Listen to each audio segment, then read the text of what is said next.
Welcome back to another episode of Survivors of Tarnstead. We're going to start in our usual manner of introduction with the DM coughing, which is becoming the usual manner of introduction.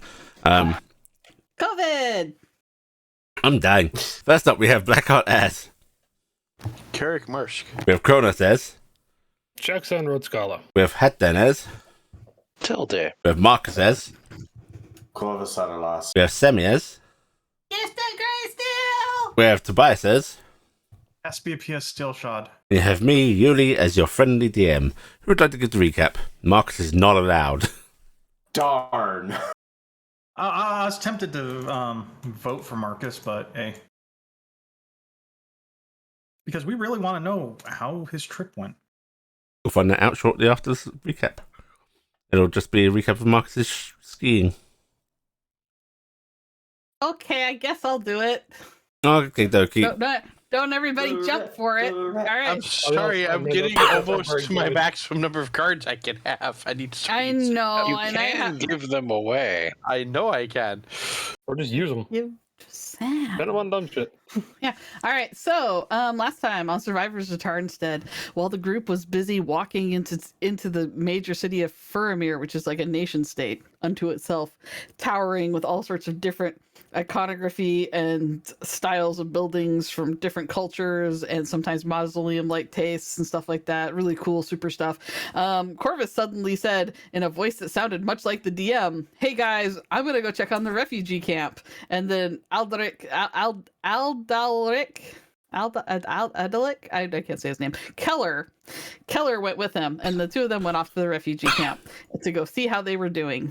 The two representatives of the Furamir council that were with us, Wilhelm and Luther, said okie dokie smoky and let that go. We continued walking through where Wilhelm continued on telling us everything about the city, including shit that's probably not actually real, but Wilhelm likes to hear himself talk.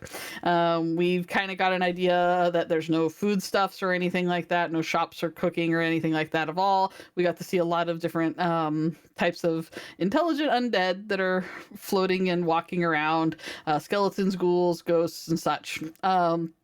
We eventually get to a large mausoleum-like structure where we are introduced to the council.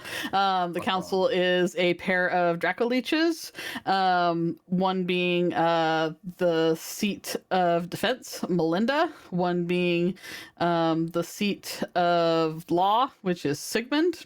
We don't really know much about Sigmund. We do know that Melinda has a past, sordid as it is, vested into Zaha, and Telde may have been there when the seat of Coin Otto, a Knoll mummy, was interred. Valda is the seat of Arcane. We had previously talked to her. She's a really lovely lich. And Elisa is some sort of weird clockwork doll, does not like us very much. And we already knew Luther and them. So we kind of got our quick introductions done. We mentioned that we wanted to do teleportation dealing with the people. They want to sift through our people and make sure they're not crazy. Gifton dropped the ball multiple times, just deciding to go, truth's a great option right now, and just saying a lot of shit to just being like, hey, I'll be honest, we just really want your cooperation. Please help us stop the problem with Morgani. Can we help you, please? And, kind of went through that a bit with them. Gifton pointed out that they had used a phylactery apparently to heal the mind of one of the enthralled dragons that they had downed. Gifton wants to know if they can just do a phylactery for Morgani. The group pointed out that the phylactery is supposed to be for the magic to use on Morgani. There's something there. Gifton doesn't follow good because she never pays attention to directions. That's why her cooking bad. So Gifton continued talking to them about them bringing up the magic metal. Valda dismissed the group while they were all considering and talking about things. Valda and Luther continued to talk to us. Valda realized that we had connections with Emor, the god of death. Shoot away Luther, who was kind of upset because, I mean, he's like basically an Emorian priest or an Emorian paladin or something like that. He kind of got shunted out. She wanted to put us all under Geese. Cassie was like, nope. Walked out on that one. Like smart people do. And then the group ended up getting that was left, which was basically because Telde was out talking to Melinda at that point, was basically Carrick, Shaxan, and Gifton, and Dingus went to go meet Lysil, and she is the founder of Furamir and the demigoddess of undeath and the daughter of Amor. We ended up starting to unpackage everything to her. She got really upset that she was being manipulated by Valda. We got Valda back in. There was a lot of yelling. Then we went back to the council chamber. We called everyone back together. There was a lot more yelling. There was at one point a message sent to Corvus saying, hey, buddy, they don't want you opening up your little rippy portals anywhere. Kind of a bad thing. Don't do it. Corvus gave whatever response it was that he desired to give because no one wanted to make that decision for him. And then, because that's how you do it when you're good groups of players and you love each other, you don't make decisions for the other character. And we continued talking. Gifton ended up taking Valda and Luther back to her house so they could go see the medal. Went in, Valda got really enthralled with the entire setup, wants to be involved, wants to do this project, is totally on board, doesn't want to leave Gifton's house, wants to just stay there and work on stuff. You could say she was already under Meteor's thrall. Nice. Well, she ended up arguing with Luther. We basically came back. We tried to discuss what situations could happen that Valda could go there and study on stuff while the medal's being done. They have a lot of requests. They want a full contingent of their people. They want emergency teleport situation. They want the whole 9 yards.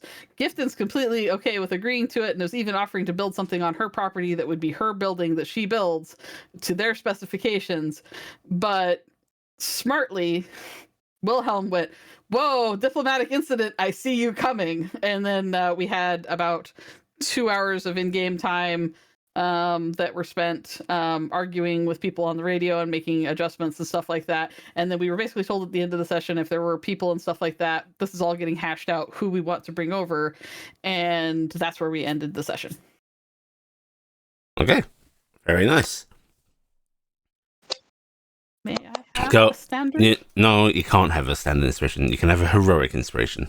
But I wanted to. I wanted. Tough. Heroic it is. Oh. Take that heroic inspiration and like it, young lady. Alright, I need everyone to roll a d10. If you roll above your card count, you're fine. If you roll below your card count, you instantly explode. Okay. Okay. It was above that you wanted, right? Yeah. Cool. I die. Okay. What if you're on the number? Wow, Carrick really dies. Jesus. I was just saying, that feels like that's targeted. I'm really happy that I got it from one. please. Maybe that's how I start forcing people to spend them, have misfortune rolls. The problem I have is most of my rolls I have advantage on already, so I can't use most. Give it to Sam. Use the secondary effect. Give them away.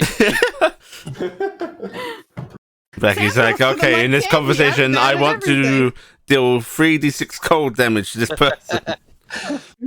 What does Corvus' thing say? Corvus out of this 23 out of 23? It was the new sheet with the new levels. It just got changed. No, I figured that meant it was... No, that's which iteration of him it is, yeah. Okay. Yeah. So we are not going to pick up where we left off. Instead, we are wheeling back in time a little bit to where Corvus departed from the group. Bye, Corvus. Bye. The Wheel of Time. It turns into a terrible show. Oh, yes, Corvus. Oh, too real. It's too soon. You head off into the refugee camp with Alderic Keller. And essentially, you're going to spend a good few hours there. While the camp is being provided for as best as Faramir is able, as you get with any close proximity of people that aren't quite sheltered properly, aren't quite fed properly, there is a bit of sickness and so on going around. Various ailments, a bit of malnourishment. You can see that people are wary and suspicious even of each other as, well, people have fled carrying their various possessions. You're always going to get those that try and take advantage of that in these kind of situations. So there is a sense of unease in this place. Not helped by the fact that they are camped next to a massive city of undead. Even though aid's being provided by them, it's still clearly unsettling people. Not to be said that it's all doom and gloom. You get your usual hold fast to hope, people that are banding together trying to make sure everyone's fed. If you would like to, I'd ask you to give me both a medicine and an investigation roll. Okay. He has, he brought out all of his medical equipment, such as well. Okay. So as you start treating people, people start talking to you more readily, and this just increases as time goes on and word of you starts to spread around. Doesn't help that there's a bird mask on my hip. He's not wearing it, but easily recognized. Yeah. You got your glasses on, I'm assuming. Yes, the glasses are on. Yeah. Excuse me. Can you treat the sickness? Right. Head pats. Keller splits off from you fairly early on, wanting to look about on his own. But as you're treating people and people start opening up to you, you start catching little snippets of stories, news, what's going on. Some tell you about what happened to places they came from. It's a lot of similar stories of sudden destruction, either people rising up from within the town itself in their sort of cultish glee, or outside forces coming in and raining death and destruction. Sometimes a little bit of both. Most of these stories of destruction from within do start with town preachers, clerics, or at least the most devout members of a village. Those from outside does sound like either roaming bands of former Hexamite military, or those furthered from towns over. They sort of blur together, one and the same in the end. And from this, you can start to guess that a bulk of the forces that are now sort of roaming the country are likely not entirely military. It's a combination of both military and just furthered fanatics.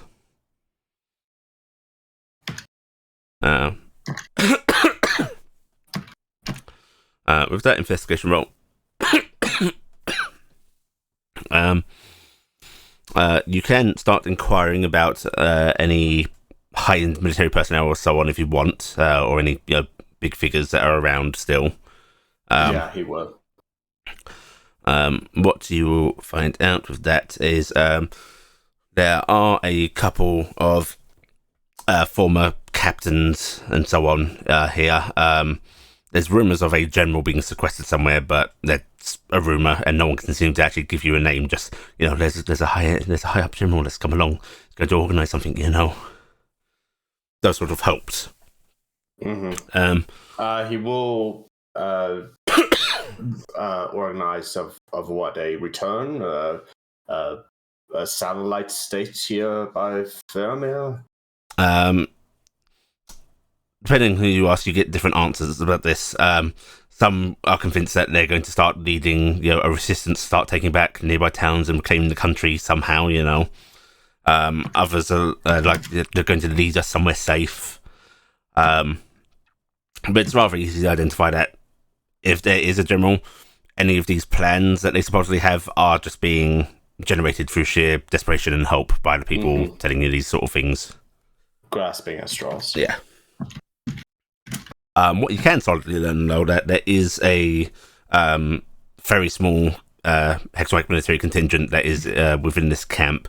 They are camped out at the edges of the Aircock town that this sort of little camp's become, and are essentially trying to act as a bulwark, even though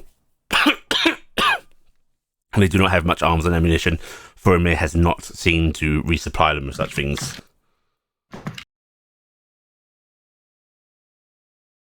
He will make his way throughout the day going towards that location. Okay. It's a bit into your goings about here that you do, in fact, yes, receive a message from your compatriots telling you that basically, yeah, Faramir doesn't want you opening up any of your rifts. They have some knowledge of what the gentlemen are, and don't particularly want you doing that. If the situation pertains to it for potential fleeing, it will be done, but I will hold my hand. Mm-hmm. Okay. On that note, though, getting Dawn of his mind and refocus, he is actually going to pay closer attention to see if there are any. Okay. Give me another investigation check. Do you want to divert to actually search properly, or are you just going to keep an eye out on your way to the military encampment? He's been at this for how long? A couple hours? Yeah, a couple of hours. He's going to divert. Try to maybe scout the exteriors. Okay. Work your way inside to maybe isolated areas. Right. With that in mind, then, go ahead and give me investigation with advantage. Ooh, okay. I was going to spend a card. Never mind. Okay, very nice. Yeah. You start looking about, and while you don't find any recent rifts or so on like that, you have gotten a keener and keener eye for this as time has gone on. There are remnants of would have been opened rifts long ago here. It's hard to pinpoint, but just the way the fabric of reality is resutured together. Yeah. You expect this was either months or even over a year ago that these were active, but there is absolutely nothing recent. Okay. He will mentally make note of where those are. He doesn't have keen mind, but what's the location like, stuff like that. Mm-hmm. Yeah, yep, you can make note of where these are. They seem to be scattered very randomly, as if before this town was here.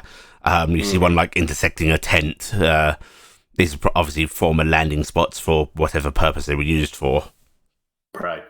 Can he get a sense of how many? A dozen, half dozen separate tears? I'd say there is 4 different tears. Okay. Now this search takes you quite a while, as you're being very methodical about it, and I will tell you that with that roll, you are certain there are no others.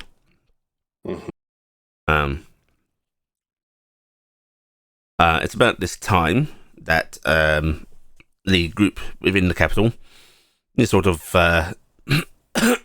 towards the trail end of your diplomatic meeting. You're debating, and things are being wrapped up for the day. There hasn't actually been any certain conclusions made, but it is a step forward to further talks. It's this sort of dawning realization that this is going to take some time. Bureaucracy sucks. And it's with that Luther is going to regard the group of you and going, unlike us, you need rest. Perhaps we should collect your fellows outside and see to those quarters that we were distracted from. That would be really lovely. Thank you. That would probably be all the best. I'm going to ask that character because I forgot suddenly. They didn't want us to use a teleport spell, but if I remember, they didn't really want us to cast magic in general, didn't they? They But asked you they not don't want to it without do permission. any magic without permission. It was later clarified that, we're fine with you doing little things to light a cigar. You can conjure up a little bit of the food. Just don't do any high level. Basically, I'm just being told to keep my hands in my pocket. Well, Reality, please. I only have I one mean, button. unfortunately, casting wish just Basically, to if you start doing more than cantrips, it's likely going to cause some kind of alarm, be it by people witnessing you, or for all you know, actual magical alarms. yeah. See, the issue with no wish is protect you from treemies, possibly. You are kind of crazy, aren't you? No, I'm just getting crazy things sent to me. Well, we did tell them everything. Did we tell them that Carrick's going crazy? Because that was one of the things I said I wasn't sure if he'd bring up. That one would have been on Carrick, because Carrick did stay with me for... Yeah, I don't know how much of that Carrick would share because that. I mean, Do you specifically trust them hiding enough from to share Hexenrikers. that? Yeah. Yeah. We were hiding it from the Hexenrikers. Are we If gonna you tell them? want, I'll let you do an insight roll to try and gauge what the reaction would be. You've been sitting there talking with them a while.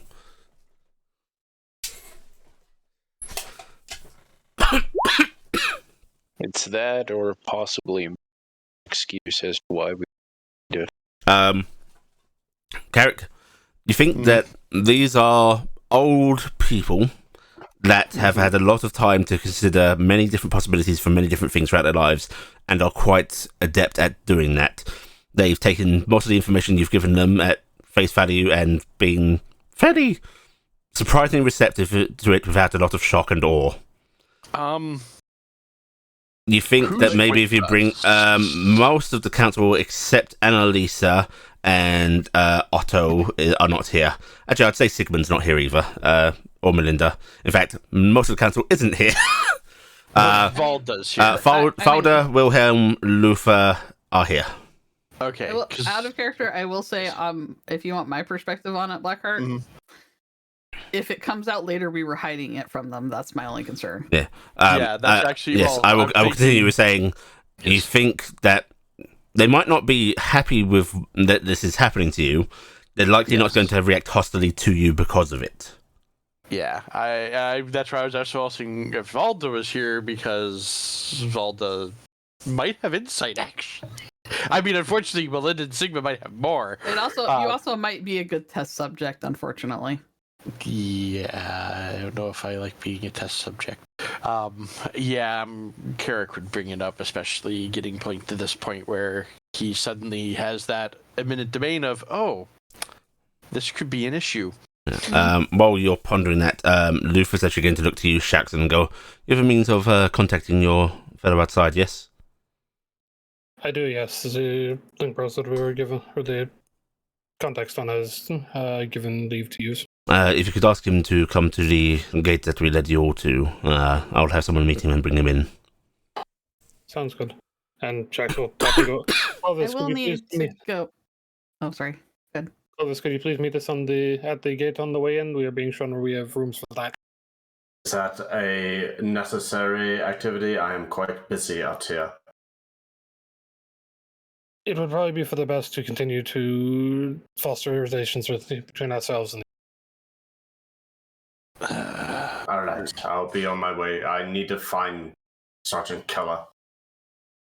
Thank you. Rooms, that brings up something. And do you have specific requirements? He needs It's pink pillows. there's a little more to it. Since arriving here, I have been struck by dreams that weren't affecting outside of Hexenreich.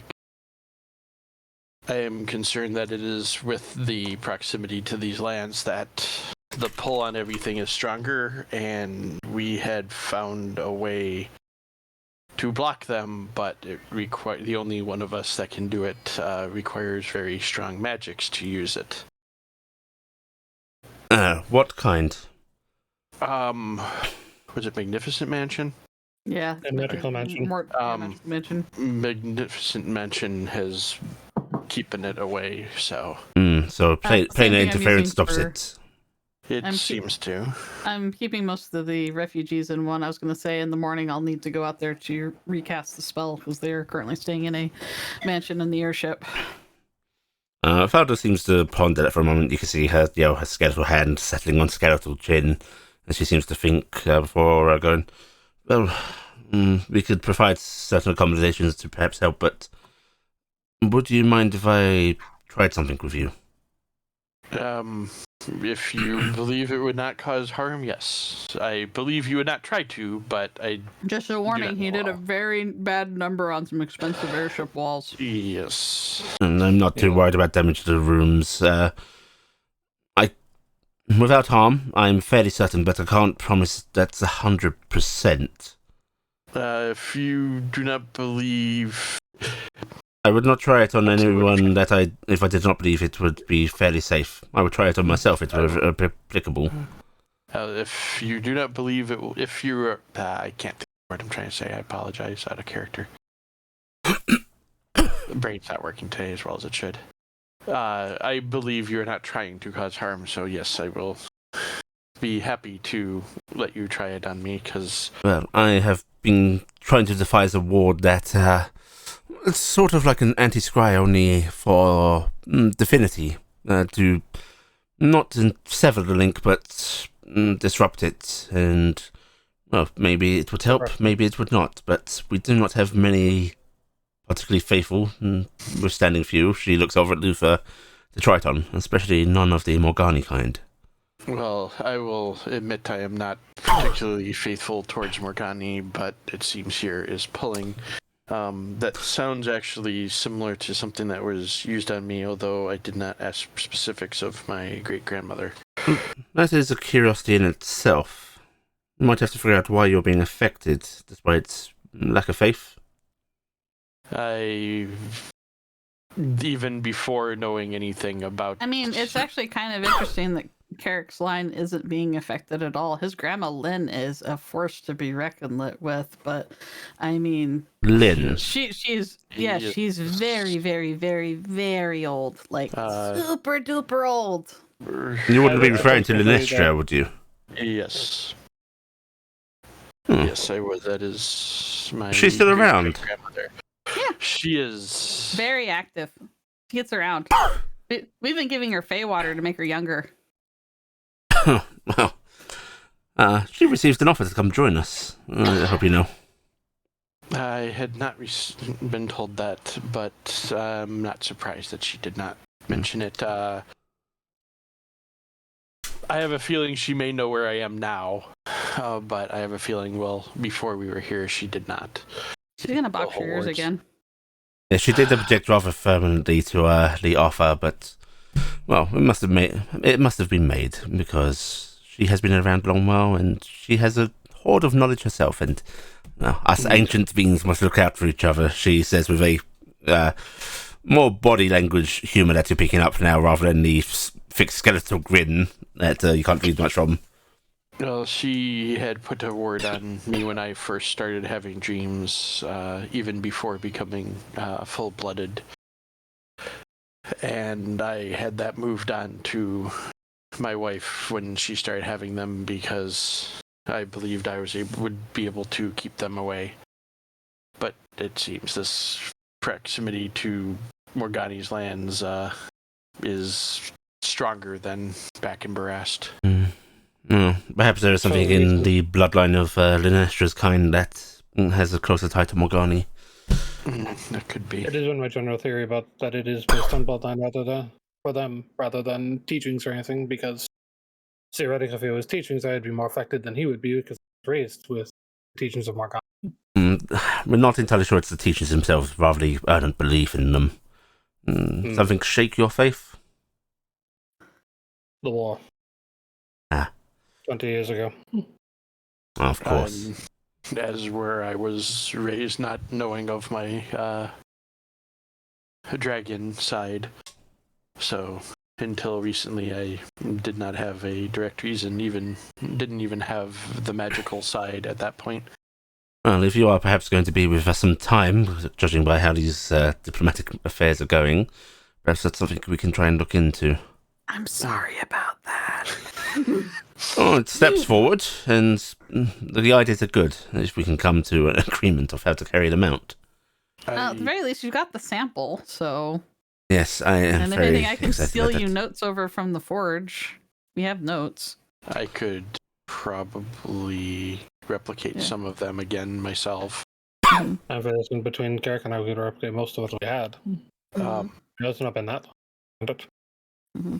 Also, I probably could contact Grandma Lynn if maybe what she was doing may also assist you. She might be willing to give some trade secrets if it is assisting me.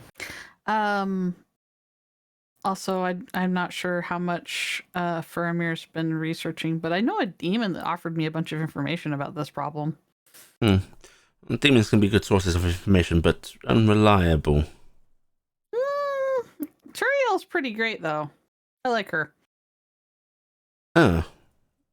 Well, Turiel has been a good source of information in the past, and tends to exact a heavy cost, but Yeah, she wants something really important of mine, so she always could does. be something. Well, if you wish to make summon of her, if she has pertinent information to this, we do have pertinent rituals. Okay, might do that. Oh, in that case, looks like we have some things to explore.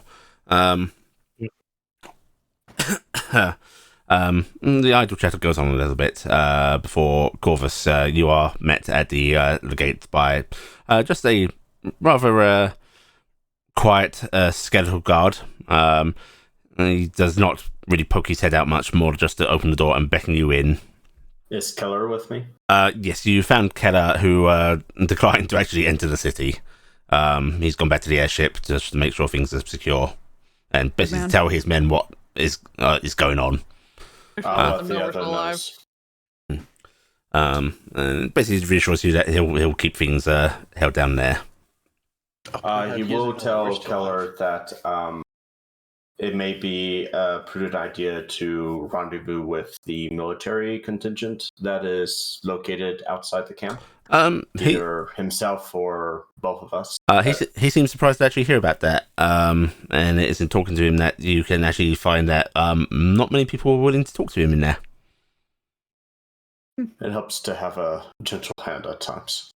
I think it's more the uniform. They seem wary. Can't blame them. Yeah. You know firsthand what that means. It's not sourly. I will come back out after whatever's going on in there, and maybe we can see to your compatriots. Well, he just reaches a hand out to you. He'll shake it. It's like walking amongst the dead. Be safe. You're right. Thank you. He gives a sort of wary look towards the walls before heading back to the airship. And Did he say keep faith? Yeah. Huh. I caught that. And you are led back into the city by a friendly skeletal guard, who makes very awkward chatter with you.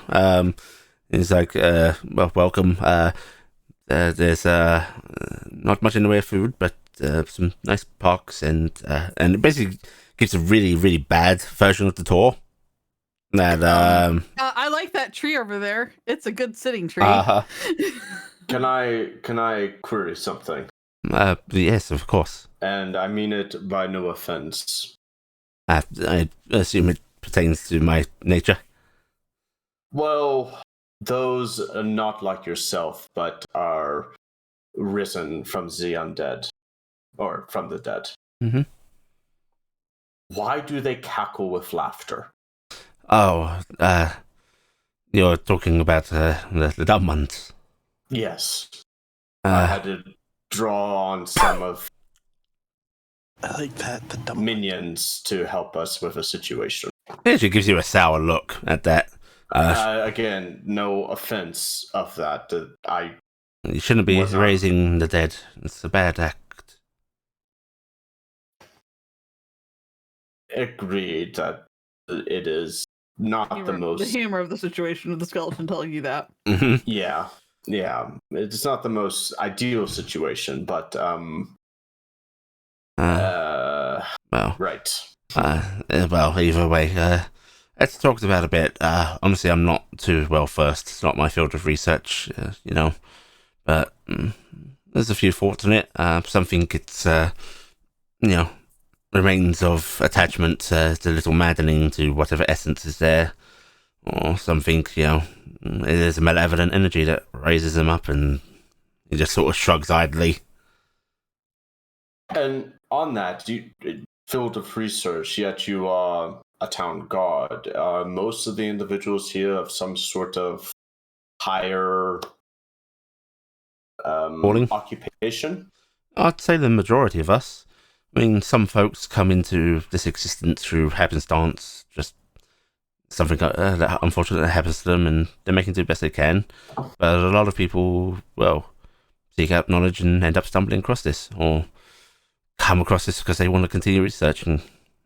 So, yeah, I'd say the majority of us here, we're researchers of some form or another.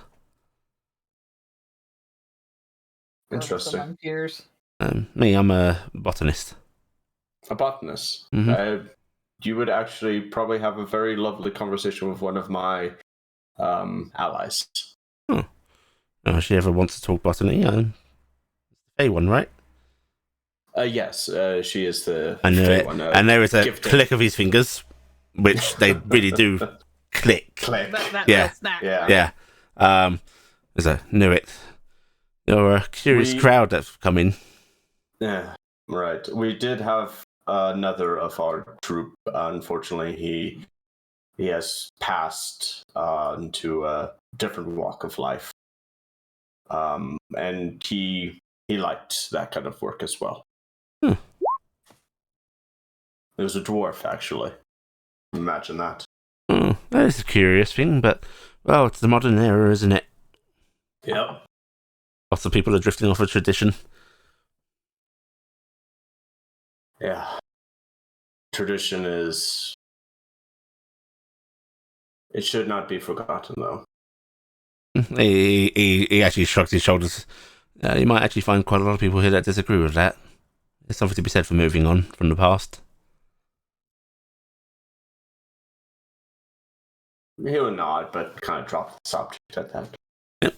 And he sort of seems to actually a little more relaxed now after that conversation. And he does make idle chatter with you as he Now leads you're you getting along. the scientific names of the trees as you go through. Well, also with Corvus, I mean, he is herbology with medical work, so there's a commonality with that as well. Then you might, you might pass by a little herb garden and actually get onto that topic as you're walking, which he'll probably talk with you. The application Would it be a problem if some of maybe the refugees take part in some of these more medicinal components that you have here? I'm afraid we're actually already supplying all we can. Oh, We started. This is just show then. I see. Most of these are not particularly useful. The medicinal herbs we do have for research purposes, well, aren't a whole lot of them, but we're giving what we can. That's just really good for itchy areas. Yeah. Can't say I'm too familiar with that anymore. Right. Eventually, he leads you to this large sort of central mausoleum-style building where you are handed off to far more armored, official-looking guards. He gives you like a merry little wave as a. Well, what's your name? Oh shit! I've got to make up a random name now. Bob. Oh yeah, that's gonna be funny. No, I'm not doing that. Use the deck. I don't even know what it is. Oh, it's on the shelf over there. I don't want to get up. His name's Poldo. Poldo? Poldo. Sure. No. Mordor. Fullest. Yeah, sure, why not? Yeah, name's Polished. That's what we're gonna go with. I can say that. Paulus. Actually, yeah, what am I saying? He's a botanist. Why don't I give him a botany-related name? Yeah, give me a name. Professor Oak. Good old tree. Yeah, sure. Name's Oak. My name's Oak. Well, I It's will. great because it's translating from who knows what language. Right. Yeah. Well, I will let Gifter know that she may want to seek you out, Oak. And he nods and gives you a merry wave as you're handed off. And yeah, you're led down this large set of stairs to this large council chamber where your companions are currently meeting with what looks like to be this couple of the people that you saw. Hi, Corvus! Yeah. Hello. How's things in here? I'm seeing how far my foot goes through my mouth. Ah. That well then. Okay.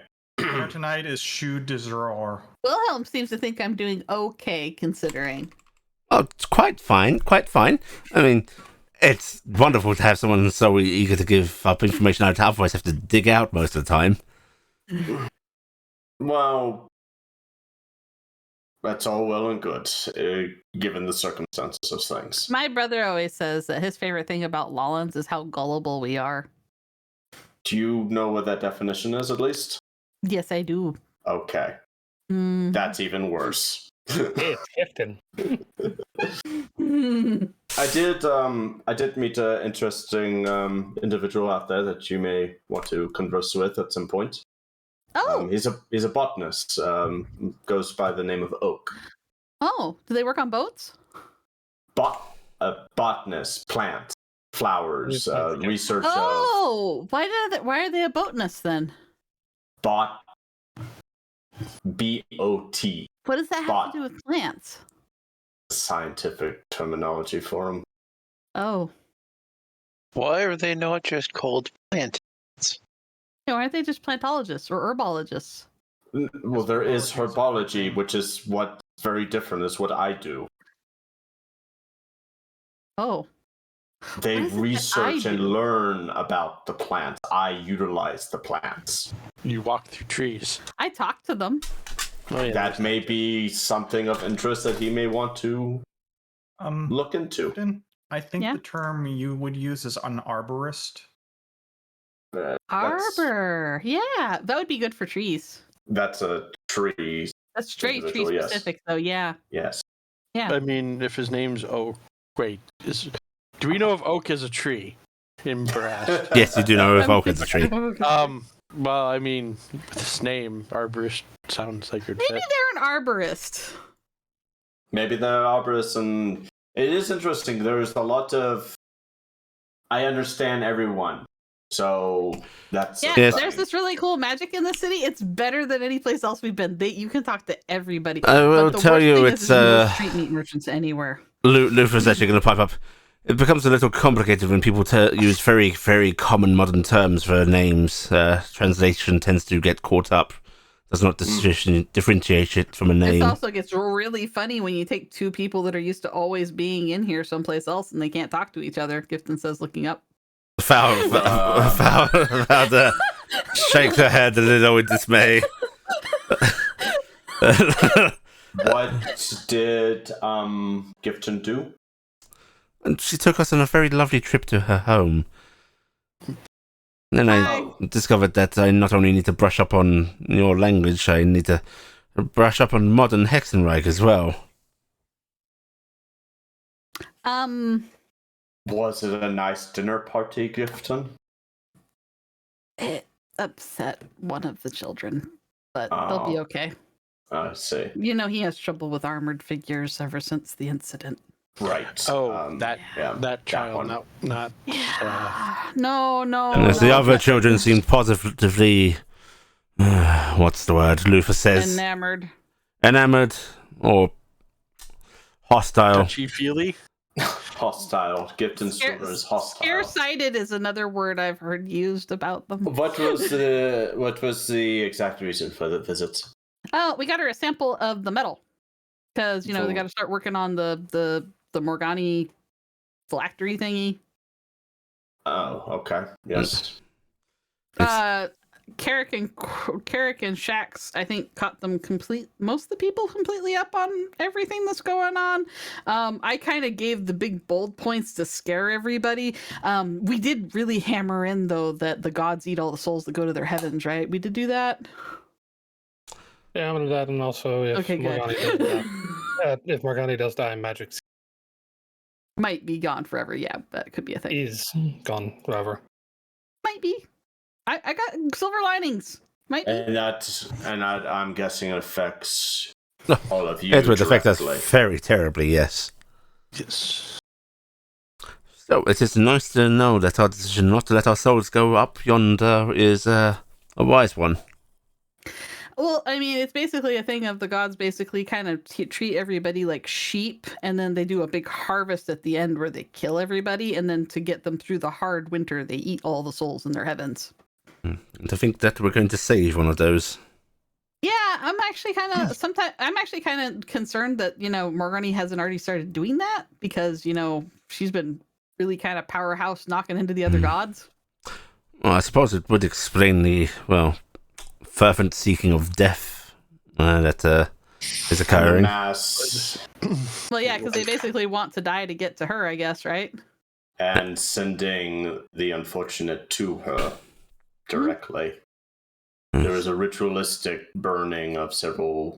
It's actually not a surprise to me at all that the gods that voted to kill Morgani voted to kill her, because it is a real, who knows if we could actually take her down if she devoured all her souls in her heaven, right? Maybe that's something we can ask one of the angels of. But that's why it's important that we find a way to stabilize her heaven and cut her down quick, because we only have a little bit of time before we can't wait any longer. Is that something that we can inquire with the angels of Morgani concerning the status of her heaven? Fowler's actually going to fall silent for a moment before going, if that's an alternative, I will tell you that we've done a lot of experimentation with stabilizing other planes. It would actually likely be the easier method. Well, either way, I think we'd need to do it, because there's no way to be sure if we can make the one-way work. And can that method also hold up all the magic? And not just the physical heaven itself? I don't know if that's connected. The magic comes from her. Technically, the heavens come from the gods as well. We should... Yeah, it's all connected. Unfortunately, finding out if there is a more direct link between those things, well, actually, it's not too out of question for one of you to ask a first-hand deity. Mm-hmm. I don't know if we could call any of them onto Morgani's continent. I wonder. Well, we've called them onto unusual places before. The gods can appear on other continents, whether they want to. I'm saying I don't know if they'd want to when she's lashing out the way she is. That's my only concern. The one time we saw Hevos, they sent a Hevosian angel to wait on our airship for us to show up, and it was parked in harbor. And I saw, I don't think I've had. That's a very delicate step of not being on someone's continent. Yes, it was. We were parked right off the shore. I do believe that related to that god specifically. Yeah, but also because Hea basically said if any angel came on her continent or within proximity of us, she was going to rip their wings off and beat them to death with them, I believe was her words at the time. More or less. Yeah. Charming. Yeah. Well, in that case, got a little mad because the gods were rightfully so cranky at us. Perhaps more of a pressing need for us to establish a permanent portal then, so that, you can go back home and ask there. You mentioned stabilizing a plane. Has that been attempted on the Fae? Yes, actually. It's kind of probably the out of character, the holdout, the island of the Fae that was mentioned. Yes. Part of the reason they are still surviving there and the desolation has not overtaken them is, well, the support we've provided. I wonder if it can do other Desolation things. They need help? Nothing urgent now. Again, because of our help, but, well, you know what Hexenreich has done to the Feywild and its lands, and we made sure that does not encroach onto them. Thank you. She shrugs a little. I'd be lying if I said it was entirely out of generosity of our predecessors. It was not my project. It's one that came before. But the Fae have provided information to us, and it's only right that we assist allies. Pragmatism. I nod.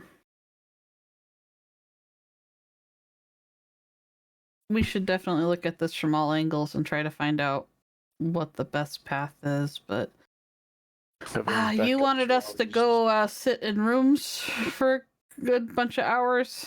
Do you not need to sleep? Well, I do. I'd rather you did that. There aren't many beds in the city, but we're not devoid of them. Many like to, well, lay down still. I can make do with a cushion. No, you're being supplied. Don't you worry.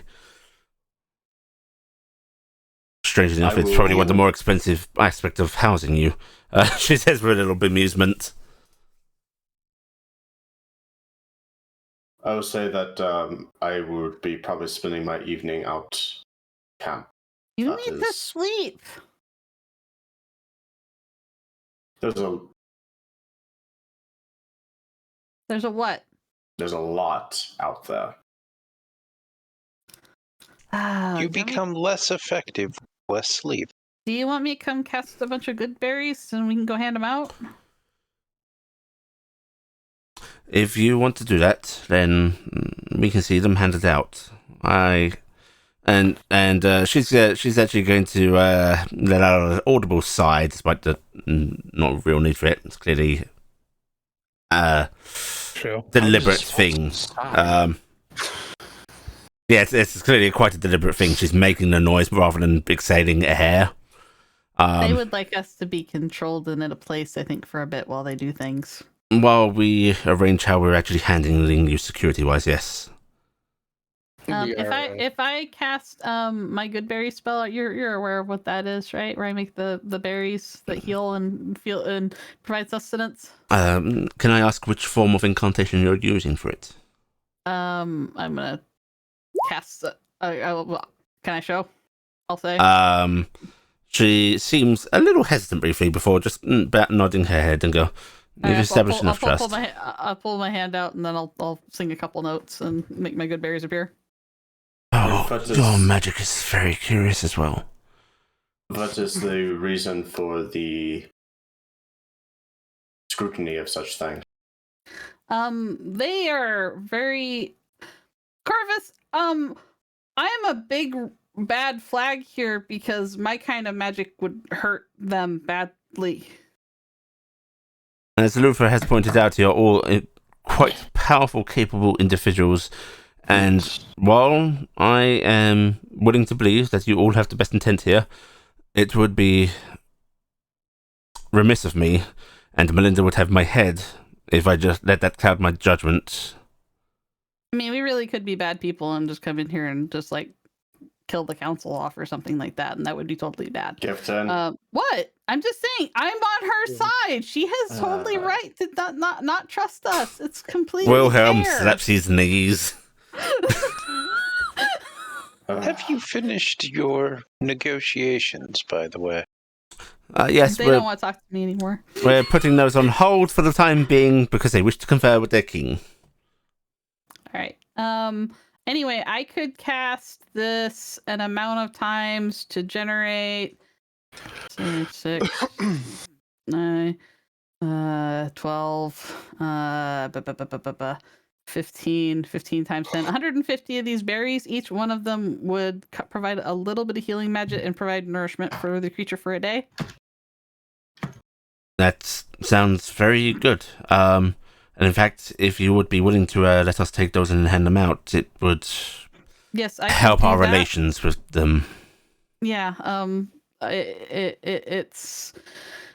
I haven't really been letting our Hexenreichers know I'm Fae because I'm worried that would kind of tinge things a bit. Yes, prudent. There is a series of diseases that are running rampant, illnesses. I have a means of fixing those, mundane and magical. Do I have to prove my magic in that regard? How about tomorrow, one of us goes out with you, and you can do all that you wish to help. All right, I'm gonna cast those berries, and since you guys can do stuff overnight and I can get some sleep, that'll be fine. So I'm just gonna make a bunch of berries, and then I'm gonna hand them off to whoever it is that you send to my room. Okay, big pile of them, gonna be fine. Not worrying about it. Corvus, if you need help tomorrow, let me know. But there's a thing with the Fae, and I'm probably summoning a demon. I don't know what's going on. Life's complicated. Cool. Also, awkwardly questionable. Can I touch the metal thing while casting Goodberry? Because I want to see what happens. Oh no. I look over at Valda. Valda actually pauses for a moment there and going, considering the demonstrated abilities shown by this, I'd actually rather you wouldn't. If you start cards on the table you're as you right. as you like to, Yeah. we stand a chance against you all if you decide to act against us. With that, No, I was going to less. hold it. I just wanted to touch it. I don't want to see what a sudden radiant brilliance would be like. Thank you. Oh, good. Yeah. Okay. And if you cast Goodberry, we may all drown in berries. Yeah. Or it's just a giant berry. I could see berries flowing over the walls. There will be plenty of room for experimentation once we have things figured out. Out of I just wanted to character. help. I don't know how many refugees you have. A lot. And we're It having took hours. we're having a hard time keeping count ourselves because, well, some don't want to be counted. I could probably press some more good berries out, but it'd be like maybe an extra 40. So I'll make the 150 though. That will be a massive help. We have a good few hundred, but they are being fed. It's just things are stretched, so this would help bolster Well, things immensely. Yeah. And it's hard making sure that everybody's getting stuff. People panic and start taking. There is a Extra. lot of thievery and, well, crime going on in the camp, and if we step in and handle it, Mm-hmm. it does You not don't look want good. They don't. You don't want them to believe you. Out of character, who's the ones that can see us? Like, see us for us? We know, out of character, you know that Luther can. Yes. You don't know. Luther that is the only Valda one can. you know. Luther's the only one I know. Okay. got it. I know Valda can. Mm-hmm. And she's the one in the room with us as well. Yes, Yeah. Okay. I have no idea. All right. Well, I can do that. I will say I think Telde doesn't actually sleep. So I'm not sure. If That you is might- correct. Well, I don't know if you want to be a little bit more active. in that case, if you don't mind a guard accompanying you, you're free to walk the city streets, or you can stay here with us if you so please. Or you may rent a room for your own. If you want to simulate rest, that's understandable. Many of us do. Carrick, do you want me to stay with you tonight so somebody's watching you? I guess the question be kind of towards Valda because I don't know if If you would trust me to look over you, I'd like to see how the ward works. If you, she gestures to Telde, wish to make sure that your companion is safe in my company, I would understand. That would be appreciated. Is that acceptable to you, Carrick? that is acceptable. Well, it looks like it's just you and me tonight, Mr. Lord. I'm gonna hug Dingus. Mimi. I know. Who's my big dragon? Who's my big dragon? Be aware that he sometimes makes unusual noises while sleeping. Do you mind if I inquire about something? To which? She's looking at Gifton when she says that. Yeah. Is that your husband? Oh, perhaps I should ask him. Are you a dragon masquerading as a pseudo dragon, or something else? I hold Dingus out so he can answer. Luther mentioned that you are more than you appear. Dingus is going to sort of spread out his wings, and he start going to projecting shapes into Fowler's head. And she's Dingus has always been a dragon.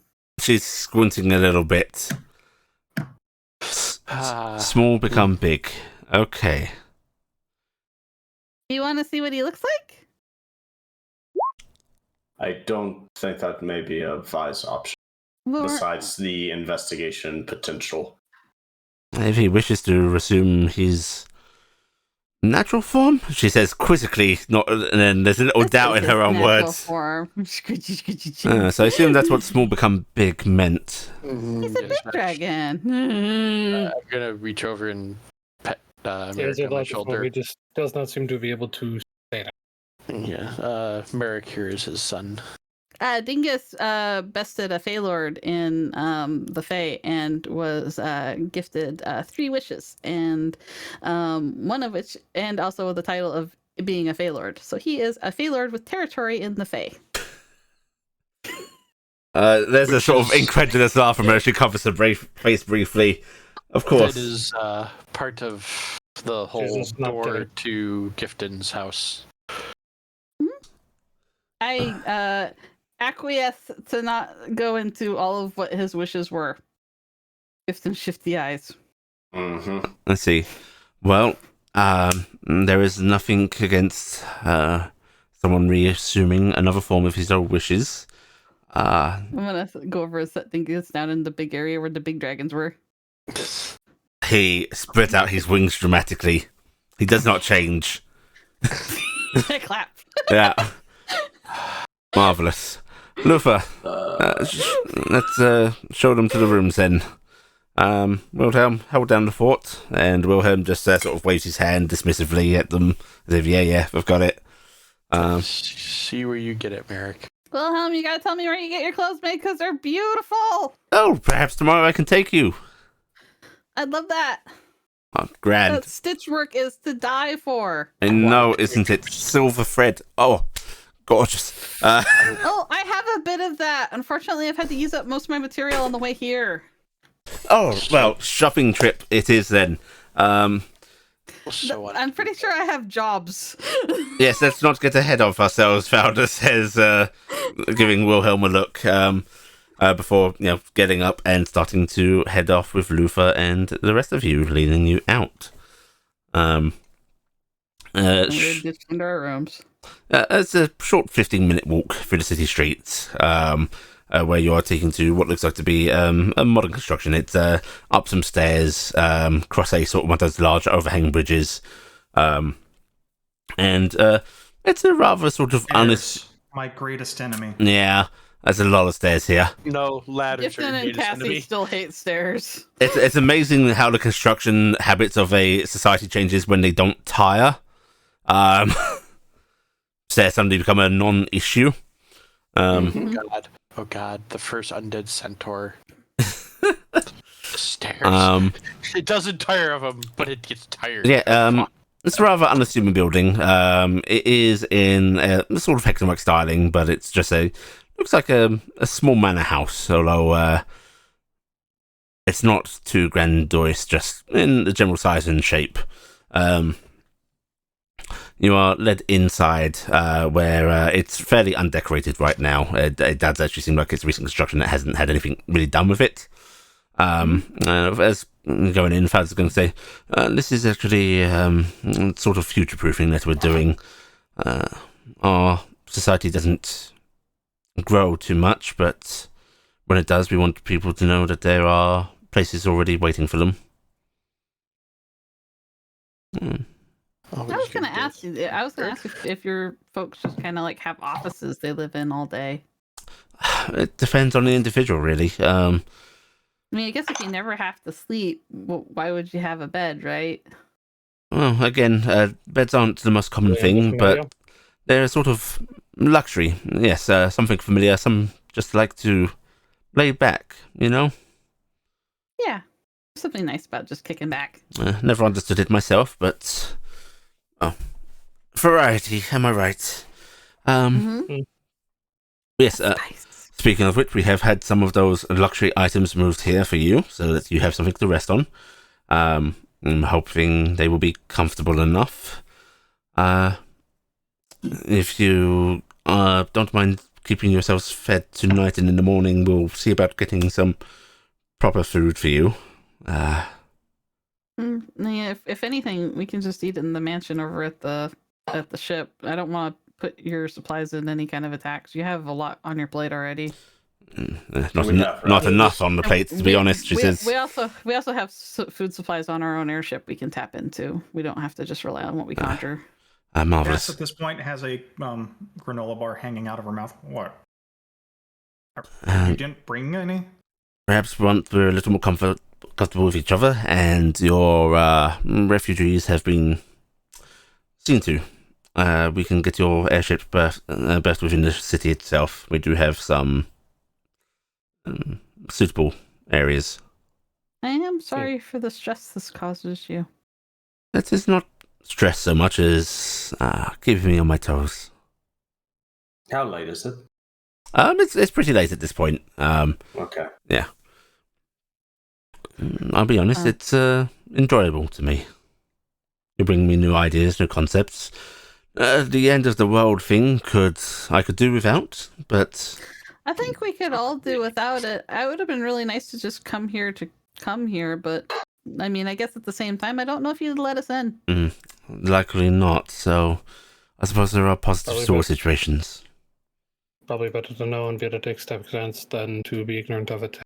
Wash away with the tide. Indeed. Right, in that case, I shall leave you here. Please, there's enough rooms for each of you, so pick your rooms, rest well. Would you like to be woken in the morning? I will get up on my own accord. Thanks. A bit earlier than normal. I heard there's a bathhouse and, well, many days on an airship without... Admittedly, if I don't get woken up, I will not wake up. Do you have a... In that case, what is your preferred hour? I mean, Diggins is going to be with us, so it's going to be breakfast time. I feel like the sun's about yay high. Why don't we call it 8 a.m.? That sounds like fancy words that I can get behind. And you yourself would like earlier, you say? She looks at you, Cassie. Yeah, sun up, please. As you wish. Right, in that case, rest easy, and I will see you on the morrow. Right. Well, except you, as she says, Carrick. Let's pick a room. Gifton's gonna give each person a hug, because I think Valda... Is Luther here too? Luther's here too. Yes, I'm gonna give Valda and Luther hugs. She does not seem to... Like, she's just got the arms up, like, yes, good night to you. The sort of very awkward pat. Gifton's used to these kind of hugs. And what are hugs again?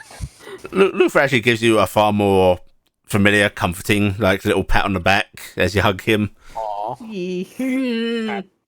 Like someone that is actually a bit more used to contact, even if it's been a while. For the both of you tonight. I wave. Oh, thank you. And yes, thank you. You all rest well. And Luther just nods to Valda before he heads out the door. Well, just give them a polite salute. Mm-hmm. Just so you're all aware, I won't be far. Understandable. Yay! Yeah, and Valda, just, I tend to wake relatively early. The side effects of working in a tavern for years. If you don't mind, I'll leave you to wake naturally, just so that I can monitor things properly. Absolutely. I'm just gonna leave my pile of good berries by the door. Are they at least in something? Just pile. I do have a spare bag, so I'm just gonna have filled a bag. I figured like the whole way there. I'm just yeah, Luther will assign a couple of people to actually come and start collecting those. And yes, Very clear. 1 berry per person. More than that is unhealthy. Tilde, Fowler, as she's sort of heading with Carrick, is going to look to you and just go, "Are you much of a conversationalist?" There is a period where I must be quiet, so I can listen. Well, in that case, I shall leave you to rest during that period, but if you wish to discuss anything otherwise, I'm sure hushed tones won't disturb our slumbering dragon. Do not awaken the dragons for your tasty. Gifton. Meanwhile, the root extra gift is singing away. Yeah, And Hervis? snoring. Once the Before I go to bed. Faramirs are gone from the immediate area, Mhm. what end of the world scenario did you tell them about? Morgani one. She left out Okay. any information that was not ours to say. So that is what it was Anything yours to say. regarding your own nature and histories, I have not said anything. Most of what was said by Shaxon and Carrick about specifics. I have mostly been hitting the high points of Morgani, her heaven, and the end of the world of that stuff. Because that's what we're supposed to do with them. Right. There are evidence of the gentleman being not Well, too Not long surprisingly, ago. told us so much. It doesn't make too No. much of a thing because she did say that they're aware of the gentleman. They are aware of their activities, so you might be able to ask more about that with her. But she categorized you as a gentleman figure. Hmm. And who was she? Falda? Thalda. Yeah. And what did she do? She's the She's seat of magic. On the council. She's the one that's in the building with you right now. She's the one with Carrick right now? No, they're part of the council, right? So you've met with them. Yeah, she's the seat of magic. Seat of magic. Yeah. We got to meet the town founder. She's really nice. No. Don't upset her. And I heard dragons here as well. Yeah, Dracoliches. Dracoliches, undead dragon. Yep. I take it. Yep. Yes. And people that know Tilde. Basically, think about it this way. Anything that could be alive, imagine it was dead and smart. Yes, I've gathered that on my travels with O. It's actually quite an academic. There's some really nice ghosts. There's some wraiths we saw. There's more people like. Oh, I haven't seen anybody else quite like Luther. Luther's cool. Luther has a lot of Amorian stuff on him. Yeah. He's an Amorian Yeah. There's a lot of Amor connection. stuff here. I would think that would not be something that Amor would look too kindly on. Is that a He probably correct does not. assessment? He might have a soft spot. Oh, right. I don't know that. What is your question, Blackheart? Have we seen any not unusual undead, but like the species that they come from, like centaurs, minotaurs, like You have seen a variety of species, I would say. There is a Minotaurs. There is, of course, a tendency towards the more Hexamorphic natives, but I won't say that you've seen any particularly unusual ones simply because you just haven't been wandering around the streets too much. That is not to say they don't exist. But we've seen stuff that isn't just seen traditional elf, human. You've seen dwarven skeletons. You've seen what could be goblinoid. Okay. It's hard. It gets a little hard to distinguish sometimes, but yes, it's harder when you're having to guess what that looks like without the skin on, and we haven't seen them without their skin on before. But the centaurs would I would stand out actually pretty probably ask for a medicine check to identify. Purvis, the founder of the city, her name is Lysil, and she is the demigoddess of undeath. Demigoddess. More god friend. And I thought the current Pantheon don't like to kindly those kind of individuals. Also correct. Also correct, which is why it's very important we keep her protected. Understood? And she's just been here this whole time. Oh, since she died. And they don't know anything about her? One of them does. I would imagine so. Her father-in-law. Ah. Mm-hmm. So, giving you this, but keep it tucked away, okay? For safety. Important. Yes. Safe and secured. These people, good people. They seem to be. They are. I can see it. You can't tell me you can't see it when you look at them. I see lights dead. Oh. Guess your eyes work different than mine. You don't. Oh, that's right. You can't see color. I forgot. Yes, I can't see color. Am I wearing anything pink? Can you? Whatever. Would you want me to tell you? If No. I okay. Gifton's been Just got thinking of pink and entirely purple stripes. That's why everyone was looking at me funny. Corvus is like, they see my eyes. Gifton's Okay. like, that is really classy. As I mentioned to Color, there is a military contingent as well here at the refugee camp, and maybe something we could liaison with. This seems to be what little governance this place has. That might be a good idea.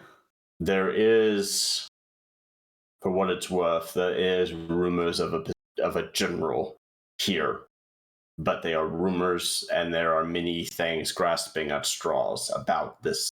Gifton's kind of going to make kind of a pained look and go, as great as it is that there might be a general here, what are they the general of? What's left? And that's what they're holding on to. It'd be the general of a couple broken soldiers, maybe. It could be a sergeant, it could be a corporal at this point. It's not. Don't really degrade it any more than it already is. They're trying. I'm not trying to degrade it. I'm just saying that, there's an officer here, and that's what we should be looking to. That's probably the more likely. Yeah. Or there might be somebody trying to assume a leadership position, which is somebody we can talk to. Yes. What's left? My intention is to go to this military encampment with Color tomorrow. Do you want to have any of us go with you? I have no reason why any of you shouldn't. That's my plans, and continue taking care of the refugee. Me and Telde can provide you some backup for magical healing and mundane healing. I hold up my little healer kit. Remember, I was your nurse. Yes. No, that there is. It may be good to see. Before we get too ahead of ourselves in the morning, we should check in on Echo. She's all by herself at the airship. Yes, that as well. I worry about her. That's a lot of worry to worry about. Well, she's probably lonely. There's nobody there that really will talk to her. Everybody treats her kind of weird. Corvus just kind of like... I don't want her to be sad.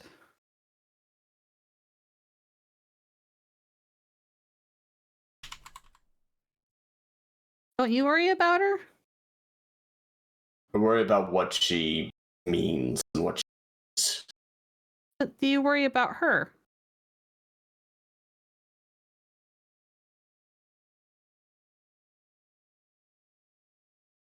Like a person. There is a subconscious part that does, yes, given the interactions we've had thus far, but there is an underlying concern of just what it is all about, more than what she is saying. finding her brother. I frown a little bit. Well, I'm gonna check on her tomorrow, make sure she's okay. I was going to do that as well. Okay, we could Yo. both do it. Maybe we can bring her into town. I don't know. Luther seems to be able to tell what I am. I don't think it may be a good idea for that. No, he thinks you're a gentleman. Do they have particular means of seeing things beyond what is seen? I don't think they know how to categorize what you are. And they're going to see her and think the same. I mean, the same thing though. Like when you look at Echo, you just see Echo. Because you put her in a body that is, yeah, that's true. And I mean, it's just like when she was in the stone body. Remember, it was really confusing and upsetting to Dadriel because he couldn't see any of the magic that would manipulate it. There was just stone that moved. She's gonna look like a person because she's a person. And how are we going to explain her to these people? She's your lover. Okay, that's an option. I mean, it lets her stay in your room. If that's something that would probably be beneficial for the extended stay, that may be a prudent idea. I mean, unless you don't want her waking you up in the morning. I think say let's work. What? Oh. Give me my few jokes, Corvus. I'm very tired and I want to go to bed. I have to sing to 17 people before I can go to bed. I've got to start with Grandma. I've got to go Grandpa. I've got to go through my 10 siblings. My list is getting very long. I just told 2 more people I need to sing to them before I go to bed. Stop off my room. Okay. Everyone's getting short songs tonight. Mommy's angry. So I know Carrick and Teldy are going to be in the same room with Alda. Is everyone else electing to have their individual rooms? Because there are enough, or are people wanting to bunk up? I think me and Dingus are bunking up. I assume so, yes. Dingus gets his own room. He is a dragon. Okay, I so... mean, I have a feeling Jax would be on his own as well, which I think I'm acting okay. Corvus on his own. Okay. Yeah. Oh God, Valda's gonna have another person to talk to. Okay. Samaric. You all go to your own rooms then, and yes, there are beds in here, and they're rather luxurious, actually. Apparently, these being a luxury item means that they are going to be made to the best of ability. The mattresses aren't the softest, but they're comfortable enough. I'm using pillows. Screw you guys. I'm taking the ring off and I'm sleeping on a pillow with Dingus. Yep, super comfortable then. Cassie, you have what is basically what's the bigger than a king size bed? I forget the term. California King. Yeah. King. California is longer. California, yeah. Cassie has a really nice rug she could lay down. She got from Oberon. That's really comfortable. Yeah, and it's actually vaguely perplexing because if this was just brought in here, Cassie, there is no way it fit through the doorway. There's no way it fit through the windows here. But there it is, all the same. Magic. Speaking of magic, there's a moment of perplexing for a lot of you as how do the magical torches turn off? But it is literally you soon discover just looking at the torch and just turning it off. That never happens in Gifton's room because she doesn't actually think about it. She just goes to sleep with the lights on because she's done that many times. So she just goes to sleep. In your room, Carrick, Carrick and Telday, you will see Felder. Basically, she pulls out from amongst her robing, looks like to be a large component pouch, which she'll pull out what looks like to be a large crystal, but it's not the usual chunky thing. It's more like a slate. Looks like this might be ruby. Okay. And as she's working, she's actually going to explain every step of the way what she's actually doing, whether it's to like impart the knowledge to you or to assure you that I'm not doing anything hostile. Who knows? Either way, I'm Yeah. But she's going kind to of mentally take notes of what's going on. Yeah, she pulls out some tools and starts to do some inscription on it, which does look like it is in an older form of Draconic, likely the commonly used type from when she was, alive. Mhm. Does it resemble what I've seen? Yes. From Grandma. Okay. Yeah. She starts inscribing on it with these really fine metal tools that just sort of scratch and etch into the crystal. And she's working quite delicately, as so not to fracture or put any other imperfections on this. But she does that, and then she starts explaining like, okay, here I'm doing. It's considered to be a sacrilegious sign. It's the sign against Morgani. It's her eye closed and inverted, and she draws that symbol for you. And basically she starts to link up these runes with little fine threads, and it looks a little like a sort of drawn dream catcher as such. Okay.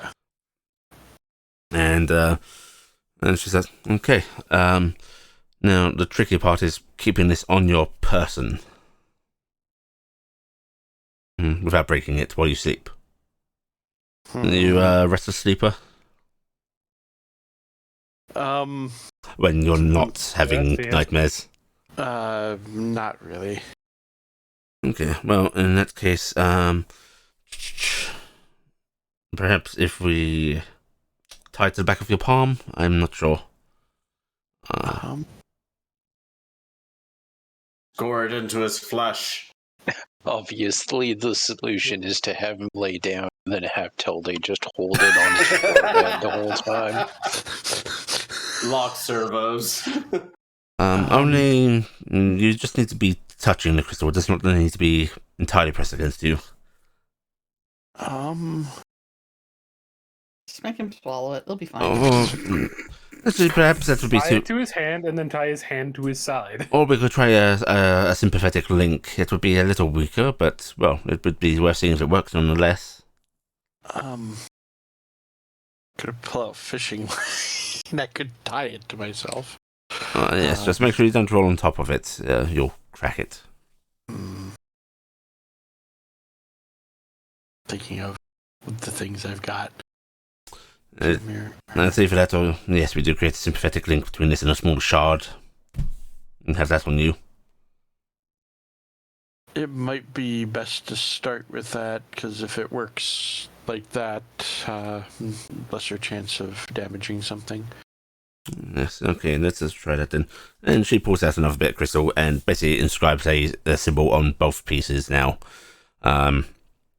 Does a small enchantment and will hand you the smaller crystal while putting the larger bit on essentially the nightstand in here. Meanwhile, in the room next door, lots of singing. Mm-hmm. How soundproof are these rooms? Are we hearing the singing, basically?